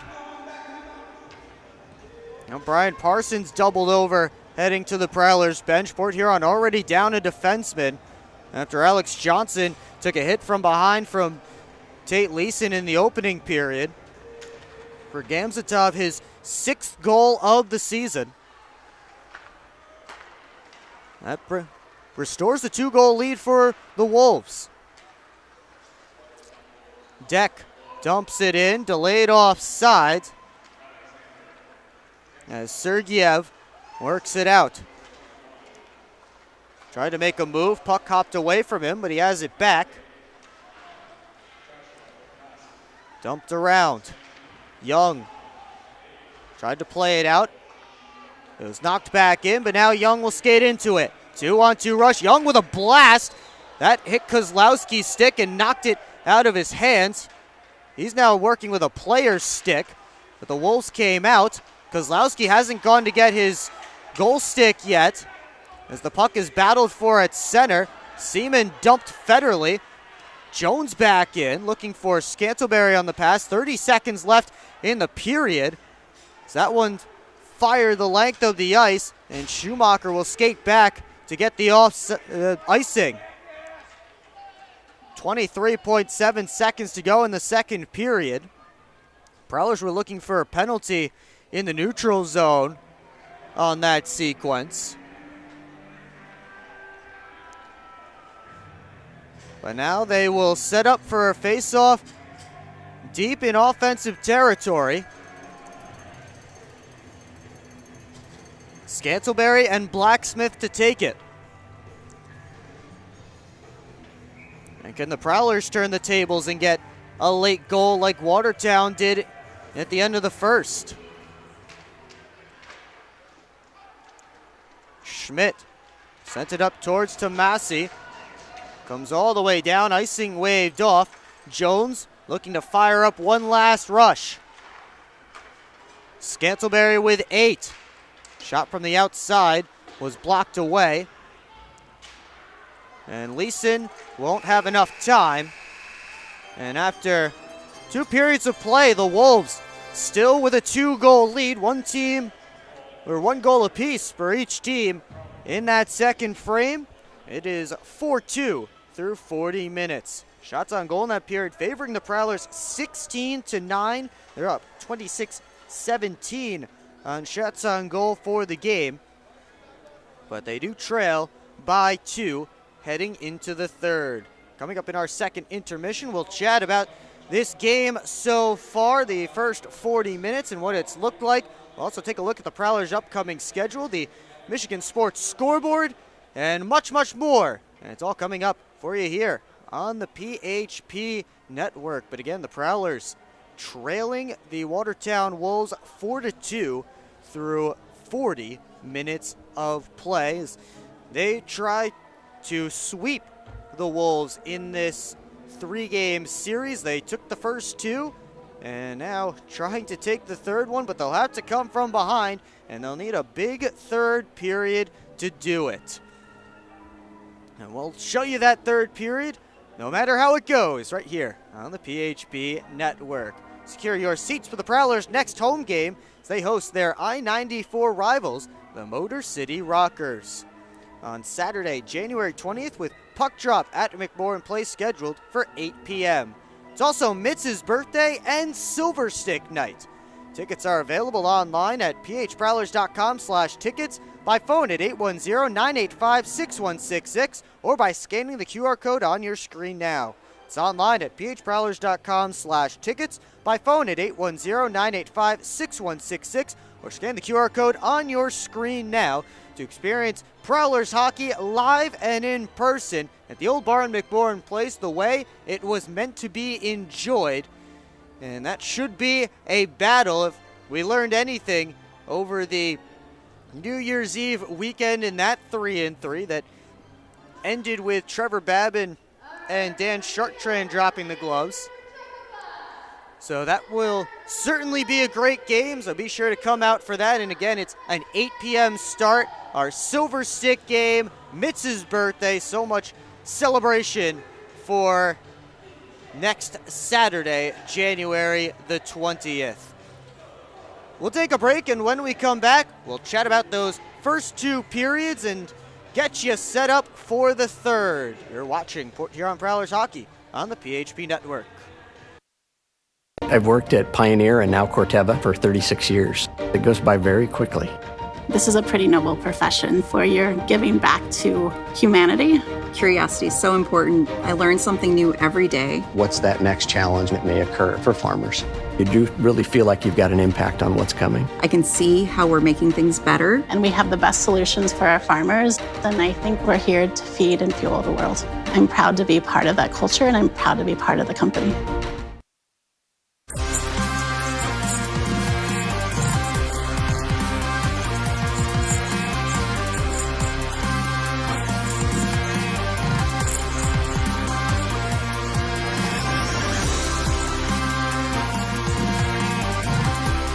At Hungry Howie's, we're famous for flavor, and this is our Chief Flavor Officer. Every hour of every day, our CFO obsesses over the tastiest ingredients, combining them to create new flavor combinations your taste buds never knew they needed.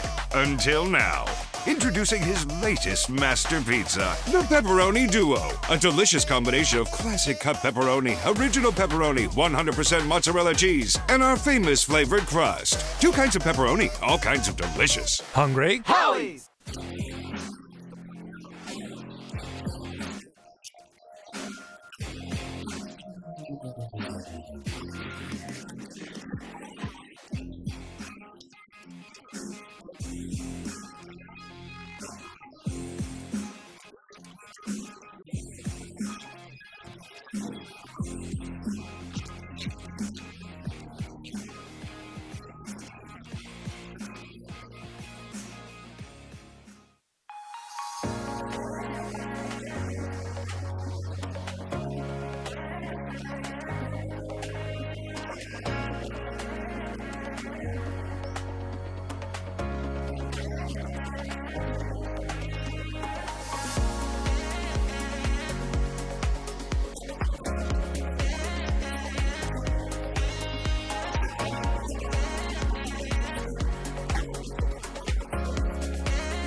Keep up with your Prowlers all season long on social media.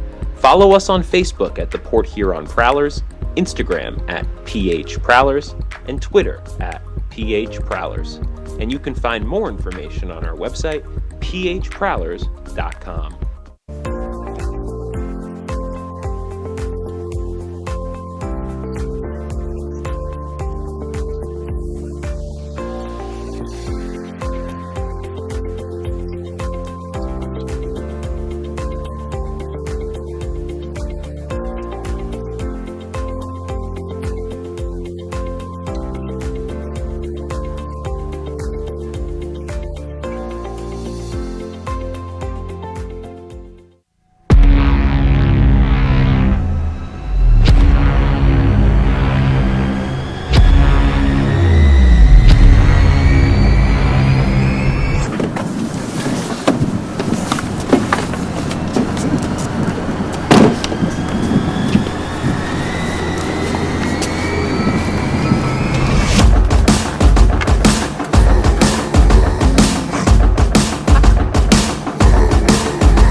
They're seriously not even that much better than you. Should've just got a ticket from phprowlers.com. I should have just bought tickets at phprowlers.com. I got it! I should have just got a ticket at phprowlers.com. I should have got a ticket at phprowlers.com. They should have just got tickets at phprowlers.com.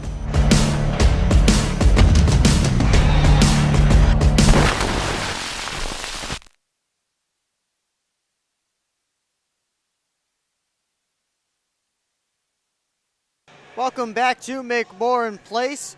It's the second intermission as they've just finished up cleaning the Chuckapucks. And the Prowlers are trailing the Watertown Wolves by a score of 4-2. Will Wickleman with you on the PHP Network. Thanks so much for joining us on this, the only game of the day in the FPHL, the final game of the 3-3 that the Prowlers took the first two games of. With the Wolves battling back and trying to find themselves a victory this weekend so they don't go home empty-handed. They've done a good job so far. They outplayed the Prowlers in that first period for almost the entire thing. Prowlers did get a late goal from Austin Federley in that opening period, but other than that, it was all Watertown in that first period of play. Then the second, Prowlers came out with a vengeance. They got an early goal. They were pushing and pushing and pushing throughout that period to try and tie the game up at 3, but Spencer Kozlowski, who came in after Josh Rosenzweig gave up the second goal of the game, was able to keep the Prowlers at bay, and then the Wolves score a back-breaking power play goal for the Prowlers. And that made it a 4-2 game. It was Alexander Gemzatov who was able to put it home, and that made it a 2-goal game, and that's where we stand right now as we are through 40 minutes of play, and the Prowlers would need a big effort in this third period if they were to come out on top and complete the weekend sweep of the Wolves. And this is the type of game for the Prowlers that they want to take care of business. And you saw Matt Graham and heard from him in that first intermission, and he talked about how his team has had success playing against teams that are at or below them in the standings. Talking about teams like Mississippi and Baton Rouge, who the Prowlers have fared very well against this year. But unfortunately for Port Huron, it's been the teams above them that have caused the most trouble. That's Carolina and Motor City, and even Danbury, they had a lot of trouble with and were swept by right before Christmas on the road. So this is the type of game that the Prowlers need to start banking some points on, because they do play every team in the FPHL. The only team that does, which means they will have to play all of those top teams. They haven't played Columbus yet. They haven't played Binghamton yet. So they'll have to bank some points here against teams like Watertown and then Elmira, who's coming up in a couple of weeks. But right now they find themselves down by 2 with lots and lots of work to do to get themselves back in this game. Certainly not impossible. We saw them explode for 5 goals on Friday and 6 yesterday. But we'll see if they can pull it together. Certainly a tired and battered group, as teams usually are after 2 games in a weekend, going on a 3rd. And the Prowlers, who had to play shorthanded the last 2 games due to his suspension to Adam Heinzel, and by rule, Prowlers had to play a man down in that game. So they could only dress 9 forwards and 6 defensemen. They've played most of tonight with only 5 defensemen after Alex Johnson was boarded by Tate Leeson. So certainly some tired bodies up there in the home dressing room, trying to figure out how to come out with a victory here this afternoon. When we come back, the out-of-town scoreboard, the upcoming schedule, and the stats from this one so far. We'll have them all for you right here on the PHP Network.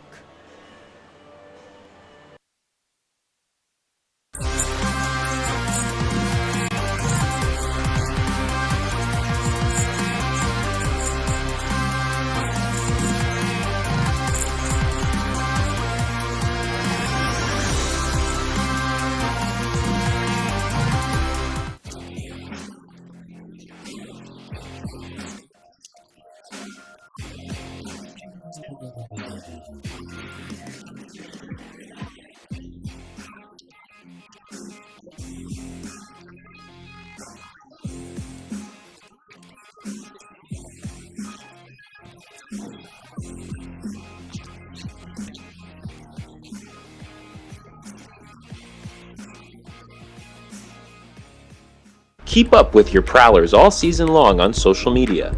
Follow us on Facebook at the Port Huron Prowlers, Instagram at PH Prowlers, and Twitter at PH Prowlers. And you can find more information on our website, phprowlers.com.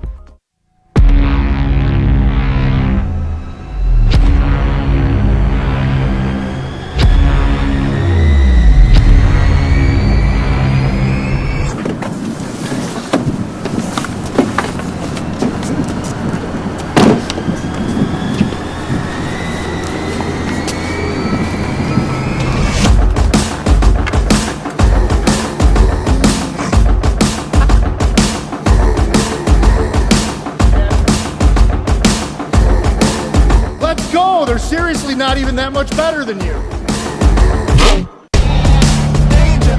Should've just got a ticket from phprowlers.com. I should have just bought tickets at phprowlers.com. I got it! I should have just got a ticket at phprowlers.com. I should have got a ticket at phprowlers.com. They should have just got tickets at phprowlers.com.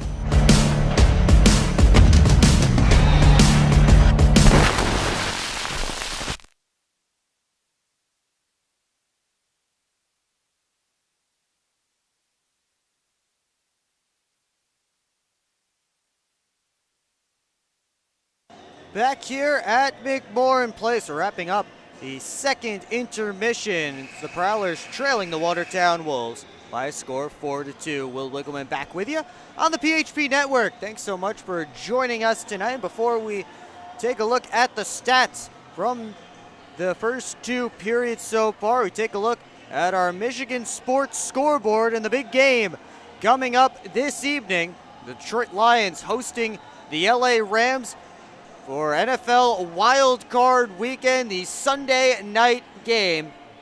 Lions looking to get a playoff win as they host their first playoff game since 1994. Of course, the big story is that Matt Stafford is back in Detroit, back at Ford Field, trying to lead his Rams past Jared Goff's Lions after those two were traded for each other a few years ago. Of course, Stafford winning a Super Bowl with the Rams after that. Goff trying to do the same with the Lions as they go head-to-head later on tonight.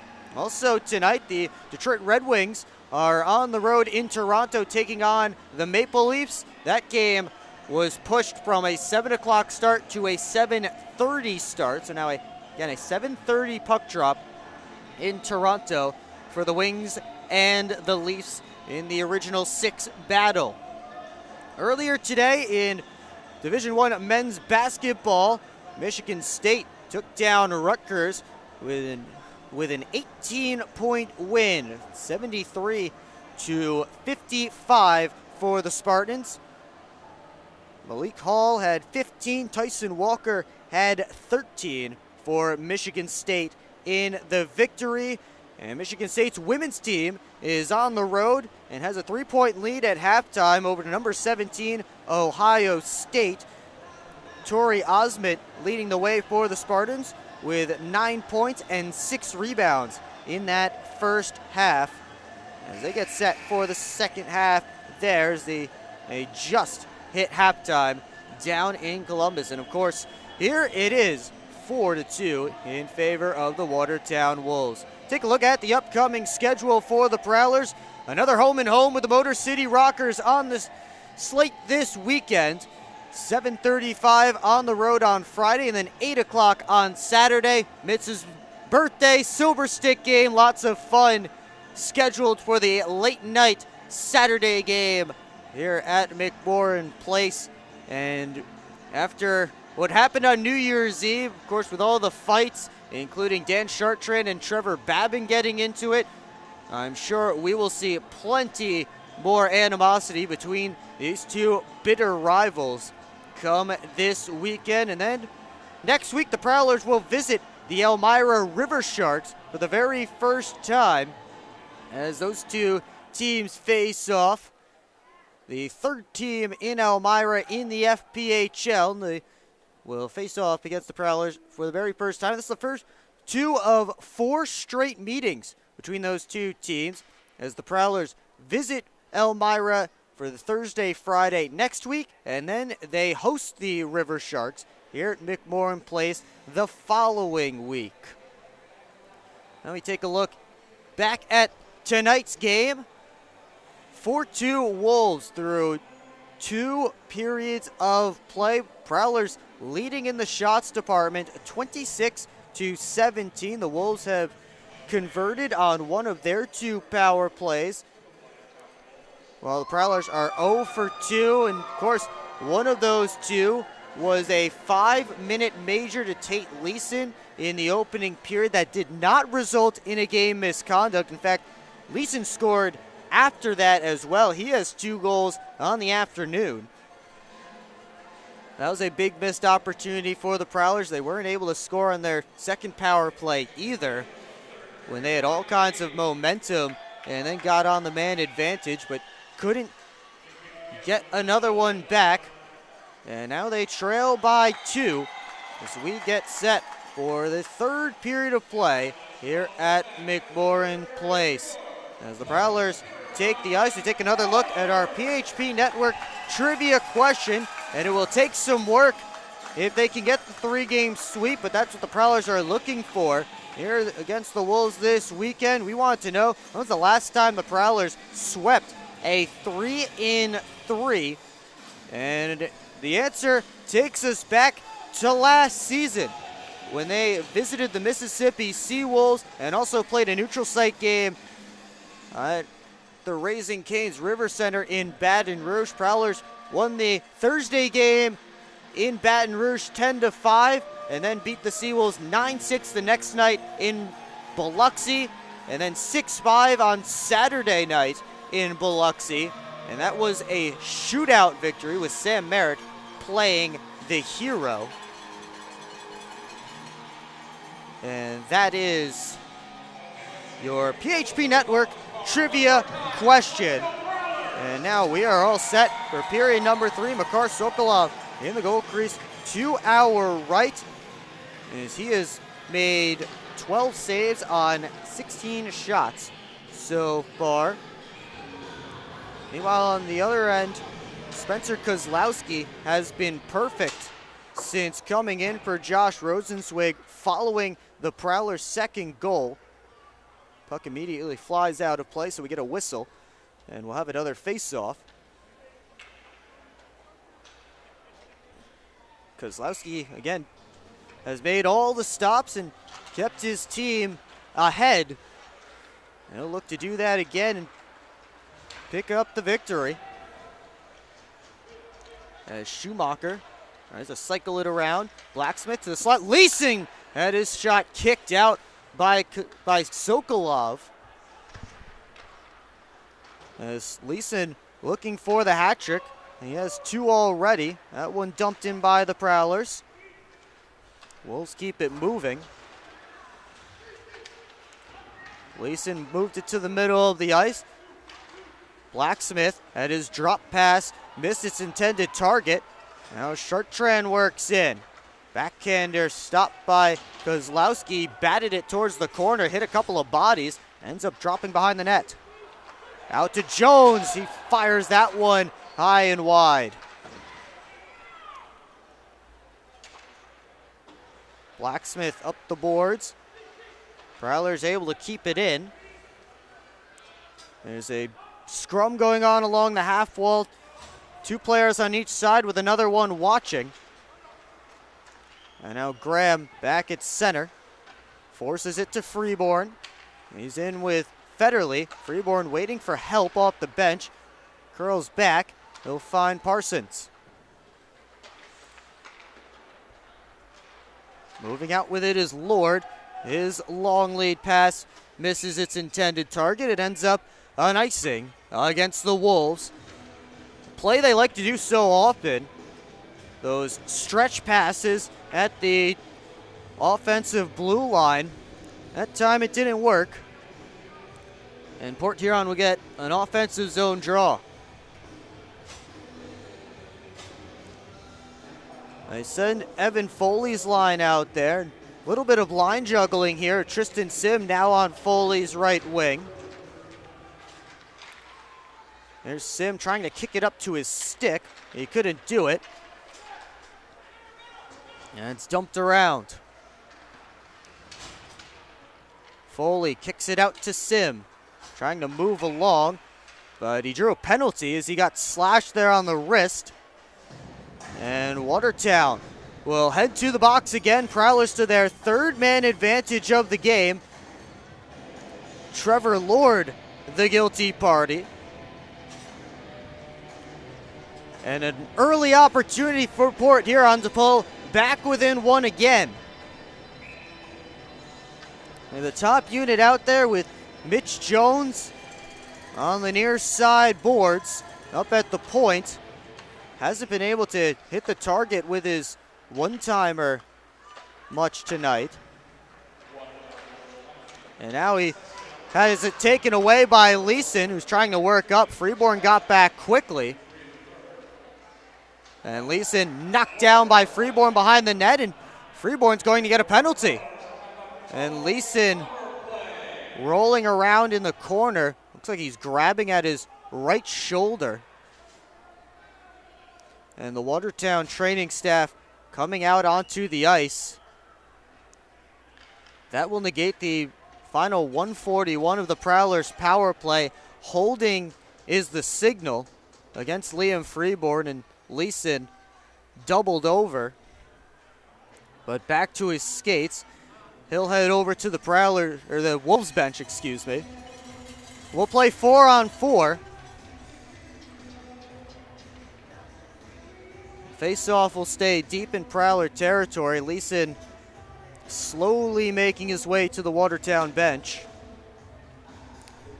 So he was wrestled to the ground by Liam Freeborn.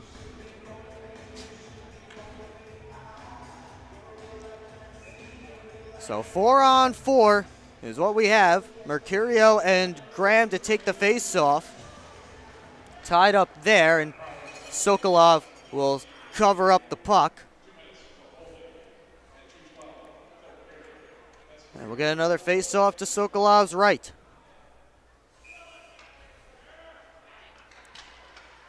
So it's not like the power play was working all that well for the Prowlers, but still tough to take yourself off the man advantage like that. We'll see if they can get something going here in 4-on-4. Parsons up to Graham. Stolen by Doyle at the blue line. Sent it right through the slot and ends up bouncing to Matt Graham. 2-on-1 with Jay, gives it to him. Jay just had that puck bounce up on him at the last moment, as there was a sliding Wolf trying to prevent the pass. Mercurio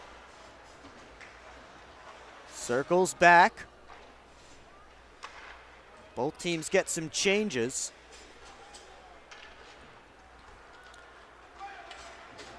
Doyle taken into the boards by Scantleberry. Leeson gives it to Blacksmith. That one off the back glass. Leeson right back on it. He seems to be okay. Right back there on the ice. He claps one back on net that ends up rising too tall.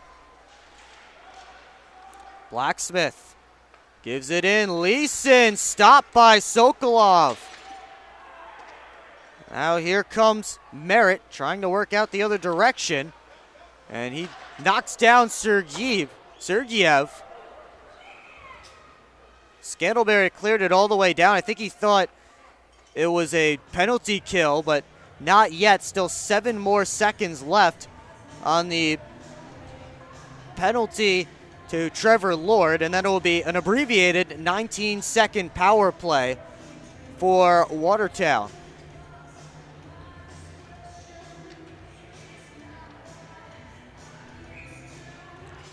Face-off coming to Makar Sokolov's right.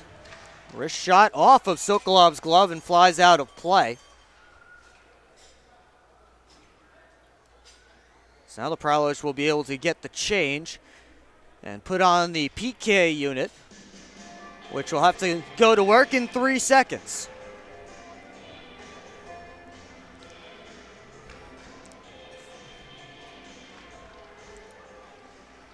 Wolves walk the line, wrist shot, blockered by Sokolov, and again out of play, as it's now a Watertown power play for the next 17 seconds.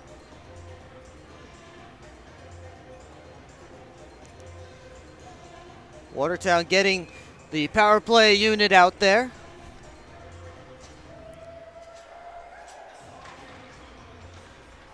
And Deck turns, spins, and fires. Goes all the way down. That should take care of the few seconds left on Liam Freeborn's penalty. Graham with a steal. They'll send it back to Frank Schumacher as Freeborn steps back onto the ice. Freeborn in, little toe drag, gives to Chartrand. Blocker saved by Kozlowski, and it drops behind the net. That one flies out of play. Prowlers want a delay of game penalty, but the referee saying absolutely not. They say it was deflected, so it will just be an offensive zone faceoff for the Prowlers. Meanwhile, Lord and Chartrand getting visor to visor in front of the Wolves bench.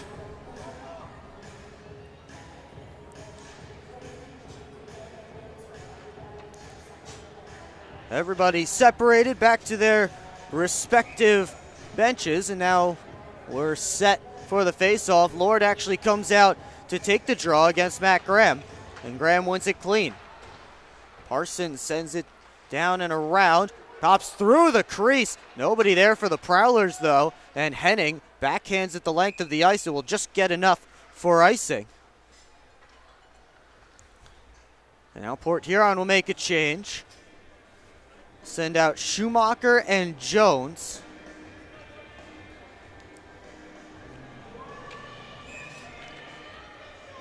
Sam Merritt to take this draw. Merritt between Freeborn and Scantlebury right now. A little bit of line juggling by assistant coach Chris Paulin.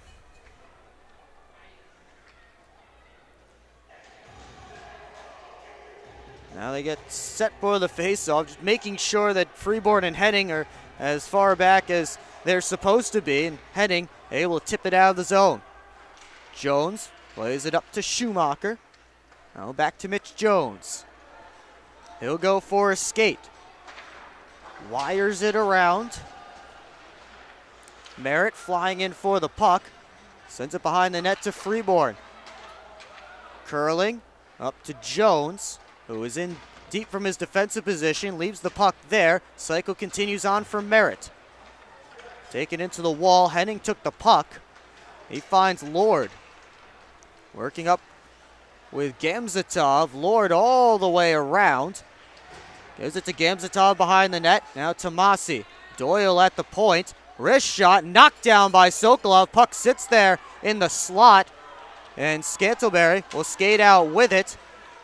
Puck slides to the far side corner. There's a little bit going on behind the play. Everybody separated though.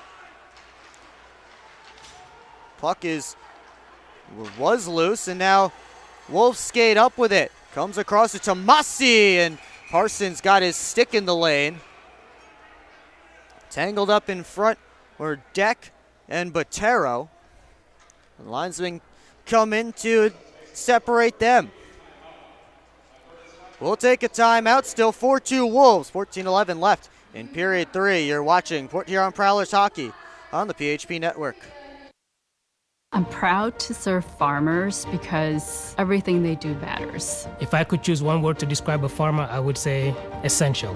Dedicated. Enterprising. The most creative people. They're providing food for the rest of the world. Some of the qualities I look for when hiring is personality, perseverance, someone that's determined. We want to be able to hire someone that understands what we're supporting, and ultimately that's the grower. Come fill McMorran Place at every Prowlers home game this season. General admission tickets are just $15 with discounts available for seniors, military, students, and children under 12. Upgrade your experience in one of our suites, or bring the whole squad to the game with discounts for groups of 10 or more. Find your best option to visit the Thumb Coast professional hockey team by visiting phprowlers.com and find the tickets tab, or call the box office at 810-985-6166. Secure your seats today.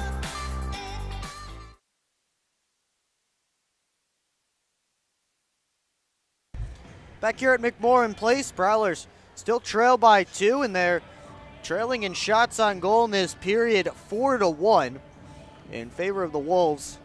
As far as shots on net,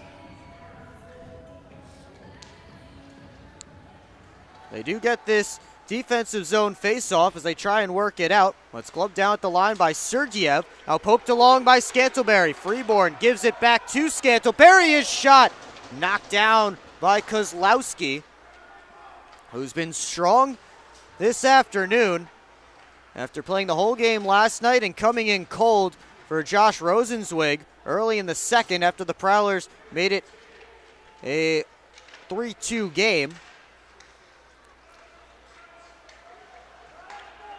Freeborn looking for the return feed. Parsons just took a penalty behind the play. And it's falling apart here for the Prowlers. They need to put it back together quickly as they still have time to get back in it. But another penalty behind the play. This time it's Brian Parsons. Wolves back to the power play. 13:32 to go in period number 3. This penalty kill straightened up by True Balance Chiropractic.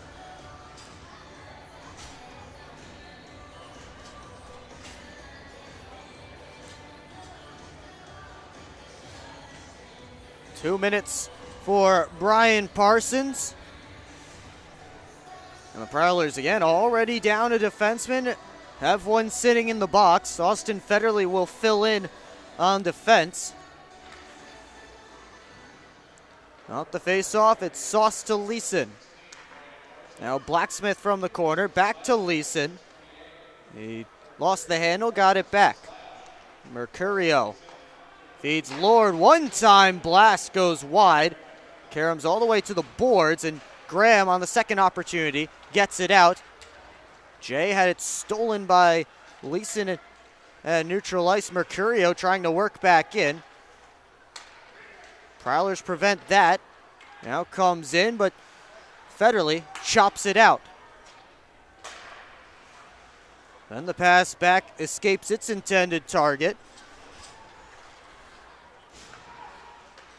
Now Braden Deck will turn and fire it down again. Good start to the PK for the Prowlers. Lord will hang out behind his own net halfway through the Wolves' power play.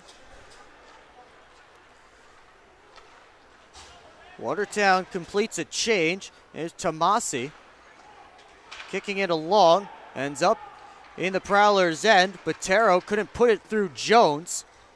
Now Tomasi gives it to the point. Doyle lost the handle. Freeborn down to a knee. Able to get it up to Chartrand.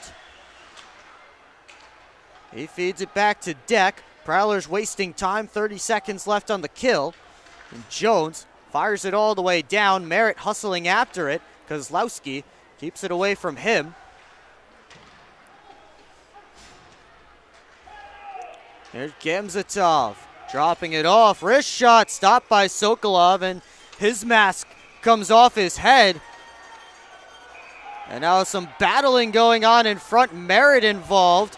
He and a Wolf tackle each other to the ice. Some sticks came up in front as well where Sokolov was without his mask. I don't think anything got to him. Well, to sort this out, Gamzatov and Merritt were tied up.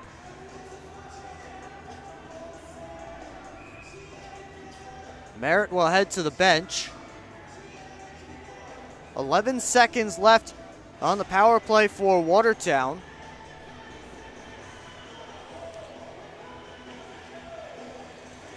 Faceoff will go over to the far side dot, so no penalties.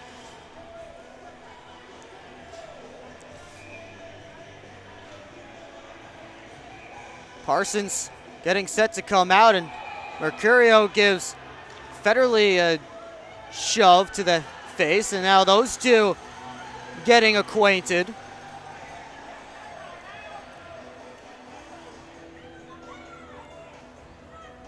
They'll be separated by the linesman.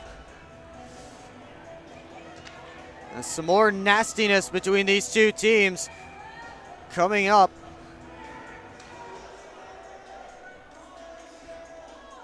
Of course, plenty of this going on in last night's game. Here's Mercurio, feeds it across, and they score. Leeson completes the hat trick. A power play goal that puts Watertown up by 3.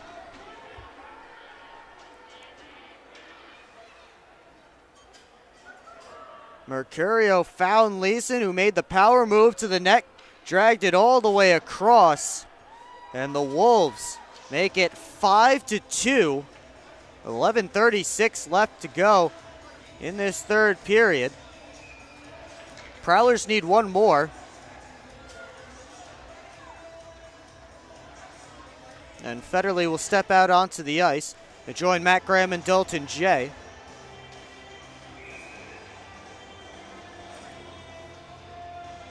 And we still can't get this face-off to drop. Lord circled all the way back to his own blue line, and now he'll slide back in with Graham.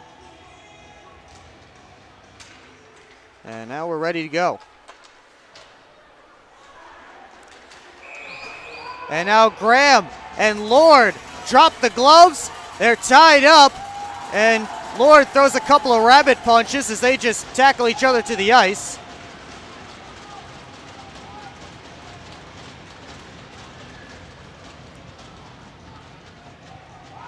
Lord still trying to get at Matt Graham as they're separated by the linesman.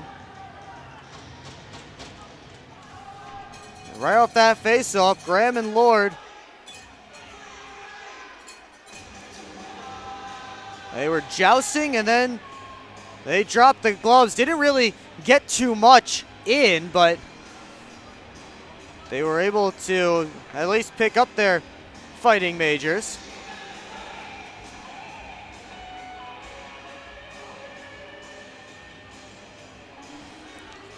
We'll stay 5-on-5.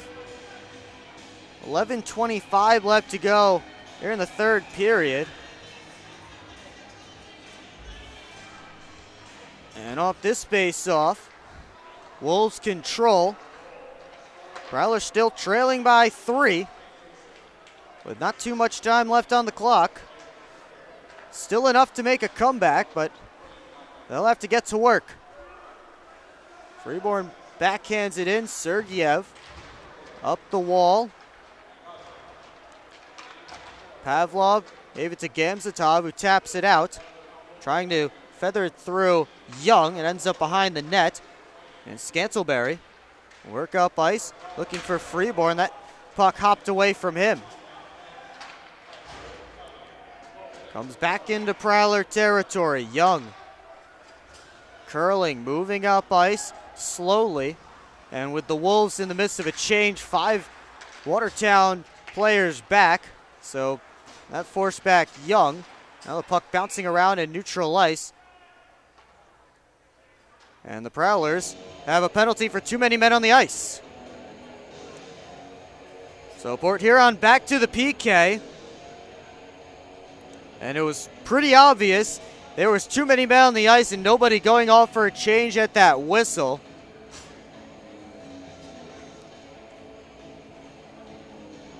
And the Wolves can really put this game away with a goal on this power play.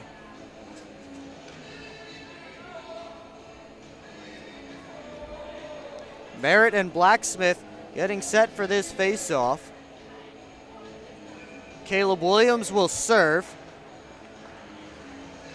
And Mercurio turning the corner, giving to Blacksmith behind the net.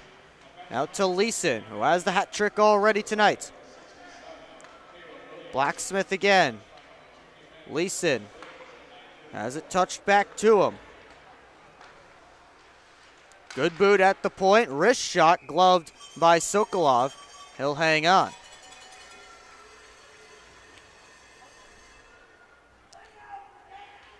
Prowlers will switch up the PK unit. Good boot taking Lord's usual spot on this power play. As Deck fires it off the glass all the way down.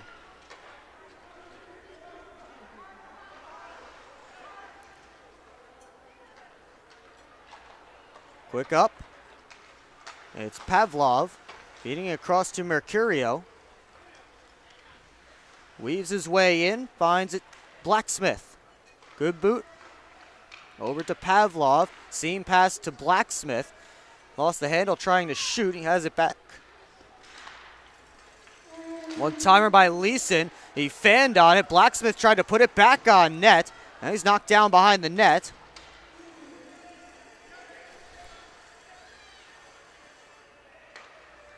Mercurio to Leeson. 48 seconds left on the power play as that wrist shot gloved by Sokolov and held on to for a whistle and a face-off.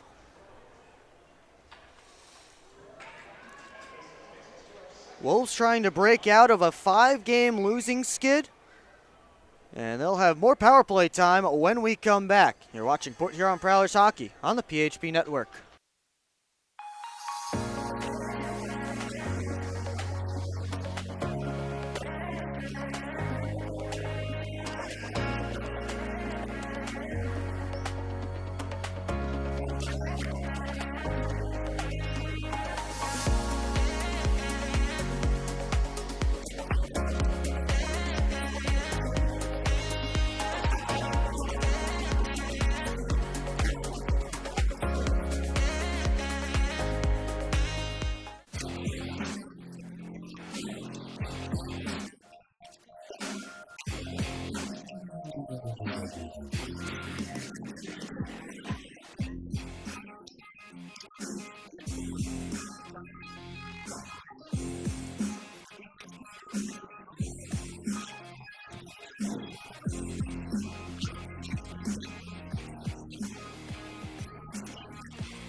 Prowlers penalty kill for another 46 seconds. 9:12 left to go in the third period.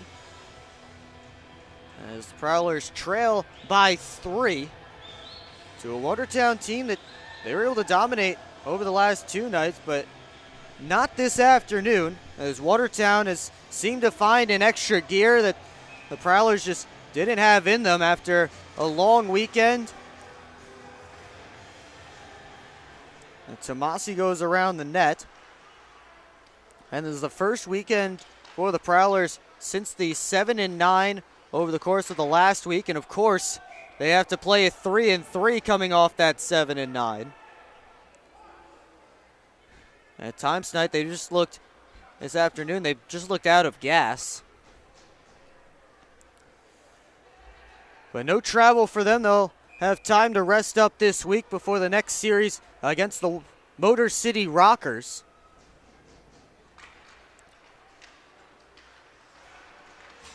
There's still 27 seconds left on this penalty kill and 8:50 to go in this game. The wrist shot comes right in on Sokolov. He'll hang on for another whistle.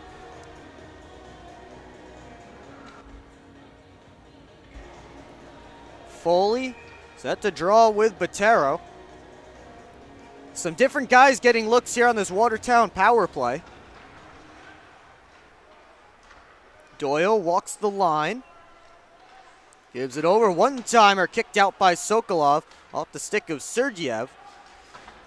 That puck fired all the way down. Should take care of the rest of the Watertown power play.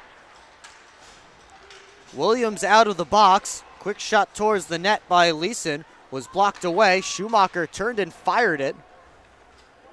And the Prowlers, we're back to even strength, so that is an icing against Port Huron. So another face-off deep in Prowlers territory, and trailing by 3, 8:16 to go.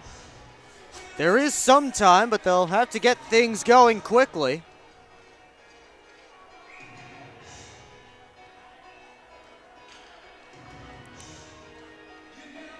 Blacksmith and Scantleberry on this face-off. Poked forward by Scantleberry. Mercurio turned it on net. Freeborn finds Scantleberry. Flying in, tried to make a move around Henning. That wouldn't work. Leeson played it off a stick. Sokolov out of his crease to fire it in Scantleberry's direction. Now it's Braden Deck. Head up, over to Parsons. Plays it off the boards, out of the reach of Merritt. He'll find it again, though. He's bodied by Gingrich, and now the Wolves looking to start a rush. Sauce towards Pavlov, heading towards the net. Prowlers regain control along the boards. Scantleberry trying to muscle it out. He gets it up to Freeborn, who curls back. He'll get into offensive territory. Over to Scantleberry. Now behind the net, Pavlov. Doyle. Sent a pass out. It was deflected in. Gamzatov had it poked away by Young. The Prowlers look to move out. 3 Wolves back. Federley dumps it in. Pops out through the middle of the ice, and Dakota Seaman takes it away. Off the near side boards, looking for Tomasi. He has him. Tomasi overskated the puck. There's Schumacher. Drop pass to Foley. Now Young dangling in. His drop pass to Jay taken back. Prowlers can't get anything going here. They'll try Tristan Sim on the left wing side with speed. And his shot was blocked partially by one of the Wolves defending. There's Mercurio the other direction. Tosses it in. He and Parsons go into the back wall together. Now Sim off the glass. Gets it out. Puck rolling into Watertown ice. Sergiev on it first. Stops up away from Scantleberry. kicked up to Leeson. And that pass ends up going down for an icing against the Wolves. And the face-off will come all the way down to Watertown ice as Matt Graham and Trevor Lord step out of the penalty boxes.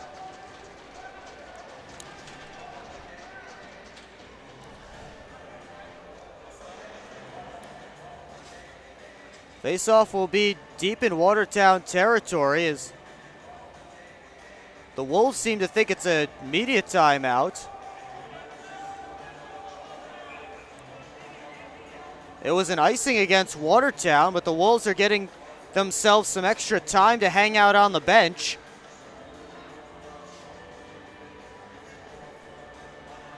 Not sure what in the world is going on here.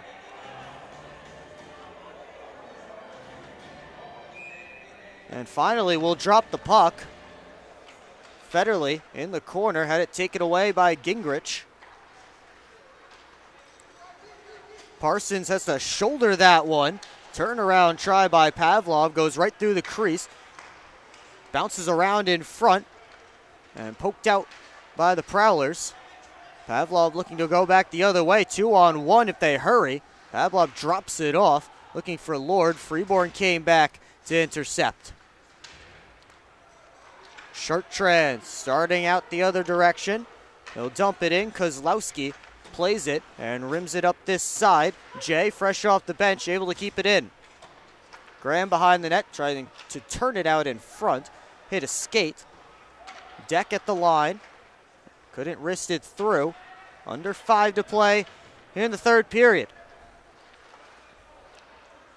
Schumacher put his man into the wall.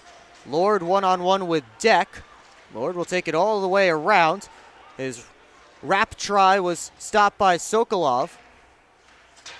Jay put Tomasi into the boards.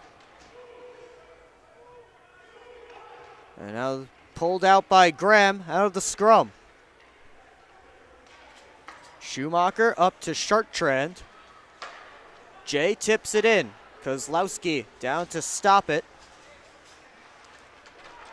And now Tomasi just took down Scantlebury away from the puck. Tomasi grabbing at Scantlebury. Now a Wolf comes flying in on Evan Foley. And that will get things going.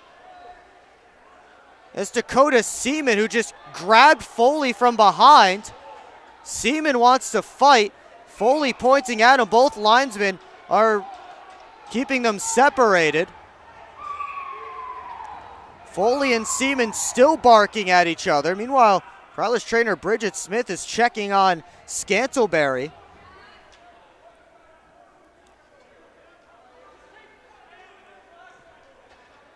Foley unhappy with everything going on. Oh, I'm looking at the replay now on the YouTube stream, and Scantlebury was looking at the puck behind the net, and Tomasi was looking straight at Scantlebury and just put the shoulder into him.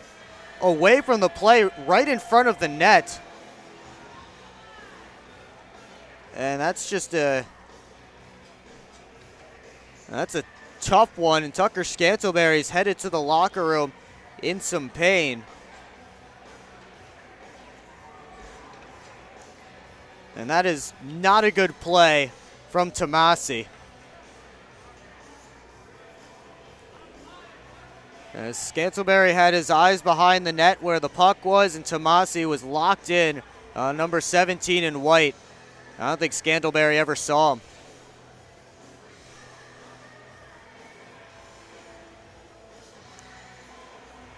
Prowlers will certainly get a power play. Right now, it's 2 minutes up on the board. We'll let you know exactly the penalty calls when we come back for the final few minutes. You're watching Port Huron Prowlers Hockey on the PHP Network.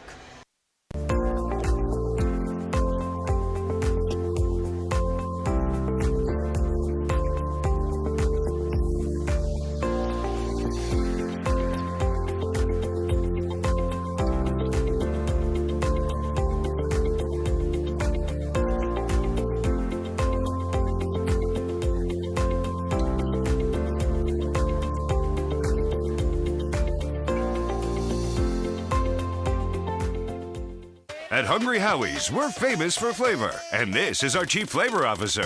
Every hour of every day, our CFO obsesses over the tastiest ingredients, combining them to create new flavor combinations your taste buds never knew they needed.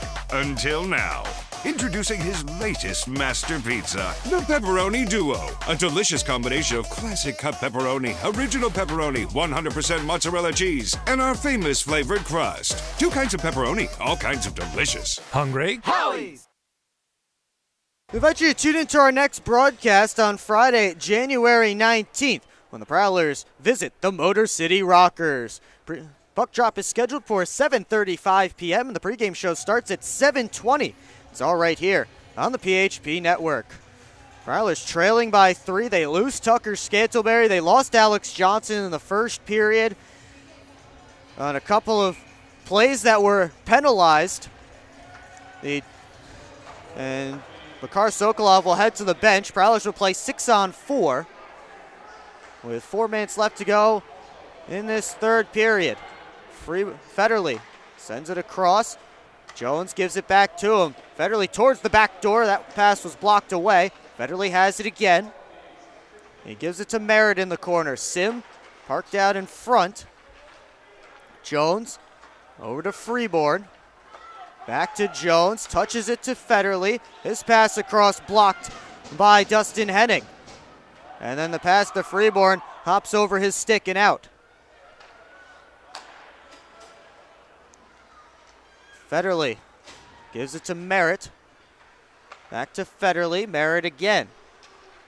All the way around the net, finding Jones. Freeborn out high at the top. Jones.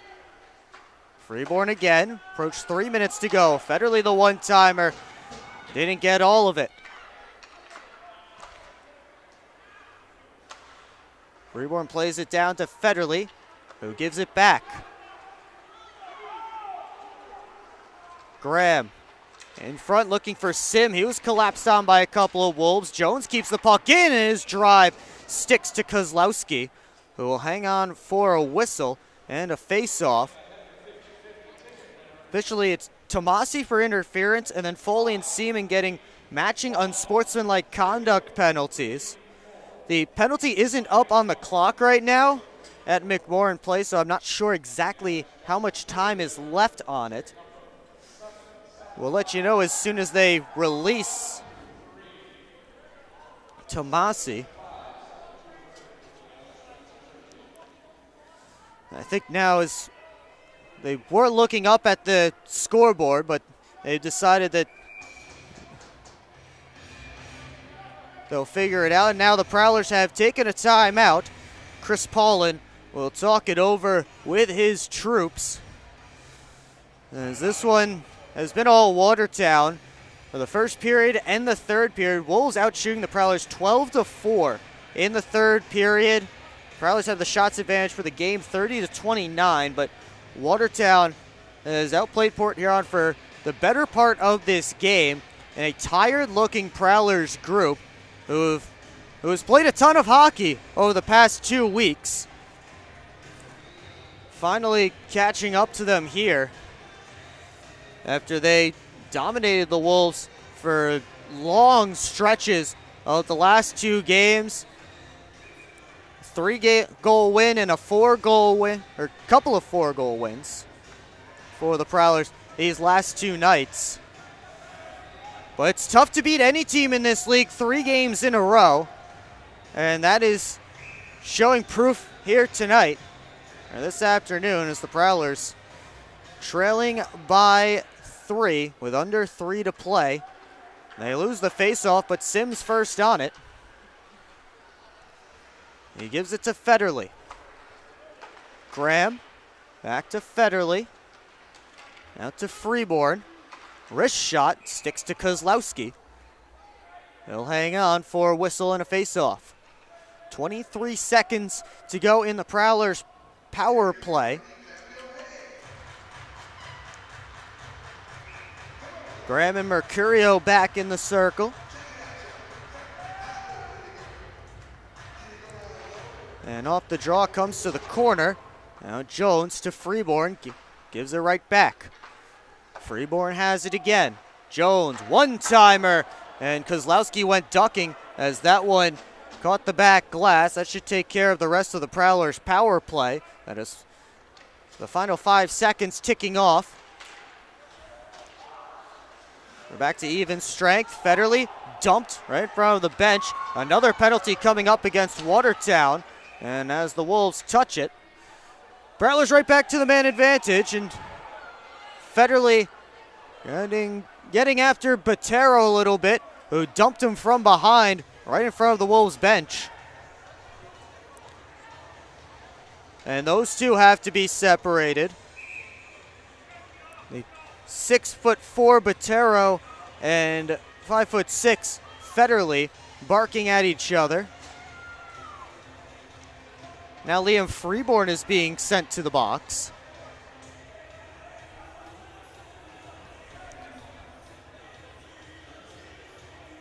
So Freeborn must have said something in that scrum.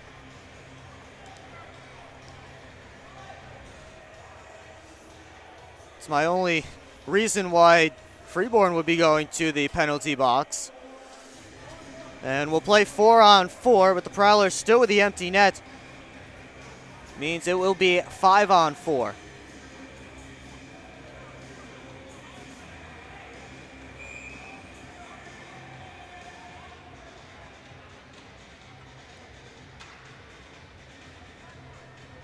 So the Prowlers with a one-man advantage thanks to the empty net. 2:01 left to go in this one. We'll play 4-on-4 for about the rest of it. Unless there are more penalties. Schumacher trying to chop that towards the net from the side of the cage. A couple of Prowlers knocked down as they whistle that one dead, and everybody gets back to their feet. Freeborn for slashing, Botero for boarding. So my assumption is that Freeborn gave Botero a whack after that.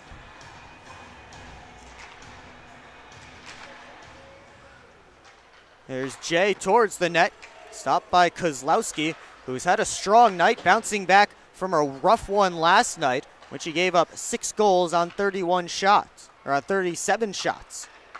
Made 31 saves in that game last night. Saucer pass comes through towards Chartrand. And now it's back to center. Chartrand has it again, turning up ice. Over to Schumacher on the near side. Slipped that one through the crease, looking for a friendly stick. Jones to Jay. Gives it back. They play catch. Jay to Chartrand at the side of the crease. Tried to feed it out towards Foley. He has to go back for that puck. Chartrand out to Foley again. Over to Jay. Sent it out in front. Chartrand was tripped up. He's slow to his feet. Jay put a shot that was blocked by Henning. Now Jay for the wraparound, hit the post, and then he scores. And the Wolves are upset because Kozlowski was down on the ice. Chartrand still just getting back to his feet. But either way, Prowlers have made it a 2-goal game with 48.8 seconds to go. As Dalton Jay puts home his second of the weekend. Referees are discussing, but the original signal was goal. As Chartrand was taken down, Kozlowski went down to the ice. Bodies were flying and Dalton Jay took advantage. And if it does stand, it will be Jay's 6th of the year. Put him on a little bit of a point streak. Again, if it does stand, 48.8 up on the clock here.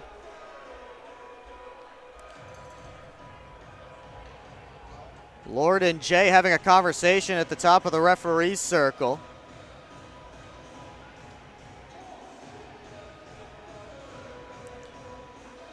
And it looks like this one will stand.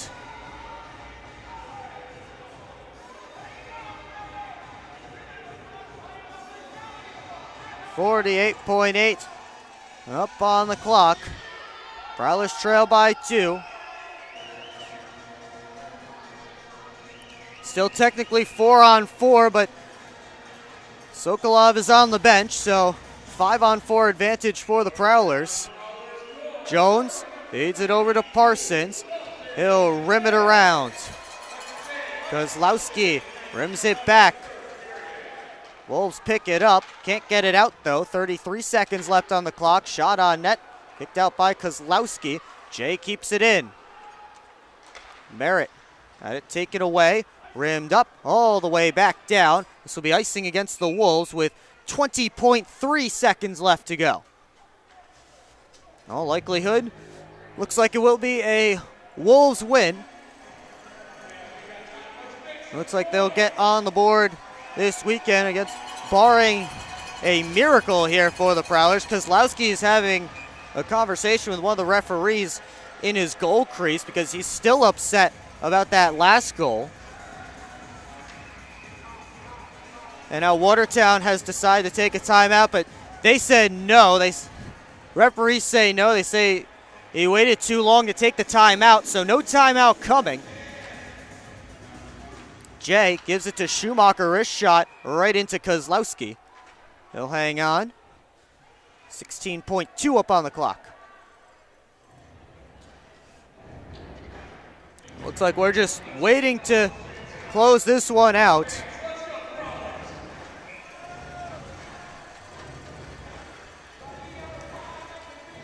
Merritt and Mercurio in on the draw. Jay, turnaround shot, high and wide. Final 10 seconds ticking off of this one. And the Watertown Wolves will steal one here this weekend. Kozlowski makes one more save, and that's going to do it. 5-3, your final for Watertown. As the Prowlers take 2 but not 3 of this 3-3 weekend. They fall here tonight, and a tough one for the Prowlers as they felt like they certainly played a good game. But unfortunately for the Prowlers, they played a good weekend. They had a great first 2 games, came in flying high, but unable to defeat the Wolves for a third straight time. And just a bit of a testament to the parity in this league and maybe even a little bit to the schedule for the Prowlers. Certainly a little bit tired. 3-3, they lost not 1 but 2 players. They weren't playing with Alex Johnson for most of that game, as Johnson was boarded by Tate Leeson early in the first, and he went to the dressing room and never returned. They lost Tucker Scantleberry late in the third, and he didn't return either, although there's only a few minutes left. But after he got interfered with by Tomasi on a scary-looking collision, Prowlers already banged up and hoping that those 2 guys will be okay, as they have the Motor City Rockers coming up in this upcoming weekend. I want to remind you to tune into our next broadcast when the Prowlers visit the Rockers. 7:35 puck drop on Friday night. And the pregame show starts at 7:20 right here on the PHP Network. The Prowlers falling in this one 5-3, and the Wolves get the first goal of the game 27 seconds in from Tate Leeson, who was the first star of the game with 3. Michael Mercurio, second star with 2 helpers, and Matt Graham with 1 assist was the third star. But the Wolves controlled play in that first period for almost the entirety of it. Prowlers looked like they were on the comeback trail a couple of times, but weren't able to overcome a late goal in the first with 9.9 seconds left, and then they couldn't get things going even when they dominated the second period. Got plenty of good opportunities, but Spencer Kozlowski was very good in that middle frame, and then in the third, they just ran out of gas, and the Wolves come away with a 2-goal victory. That's going to do it for me. For Kim running the camera, I'm Will Wiggleman. Thanks so much for tuning in this afternoon, and we will see you on Friday right here on the PHP Network.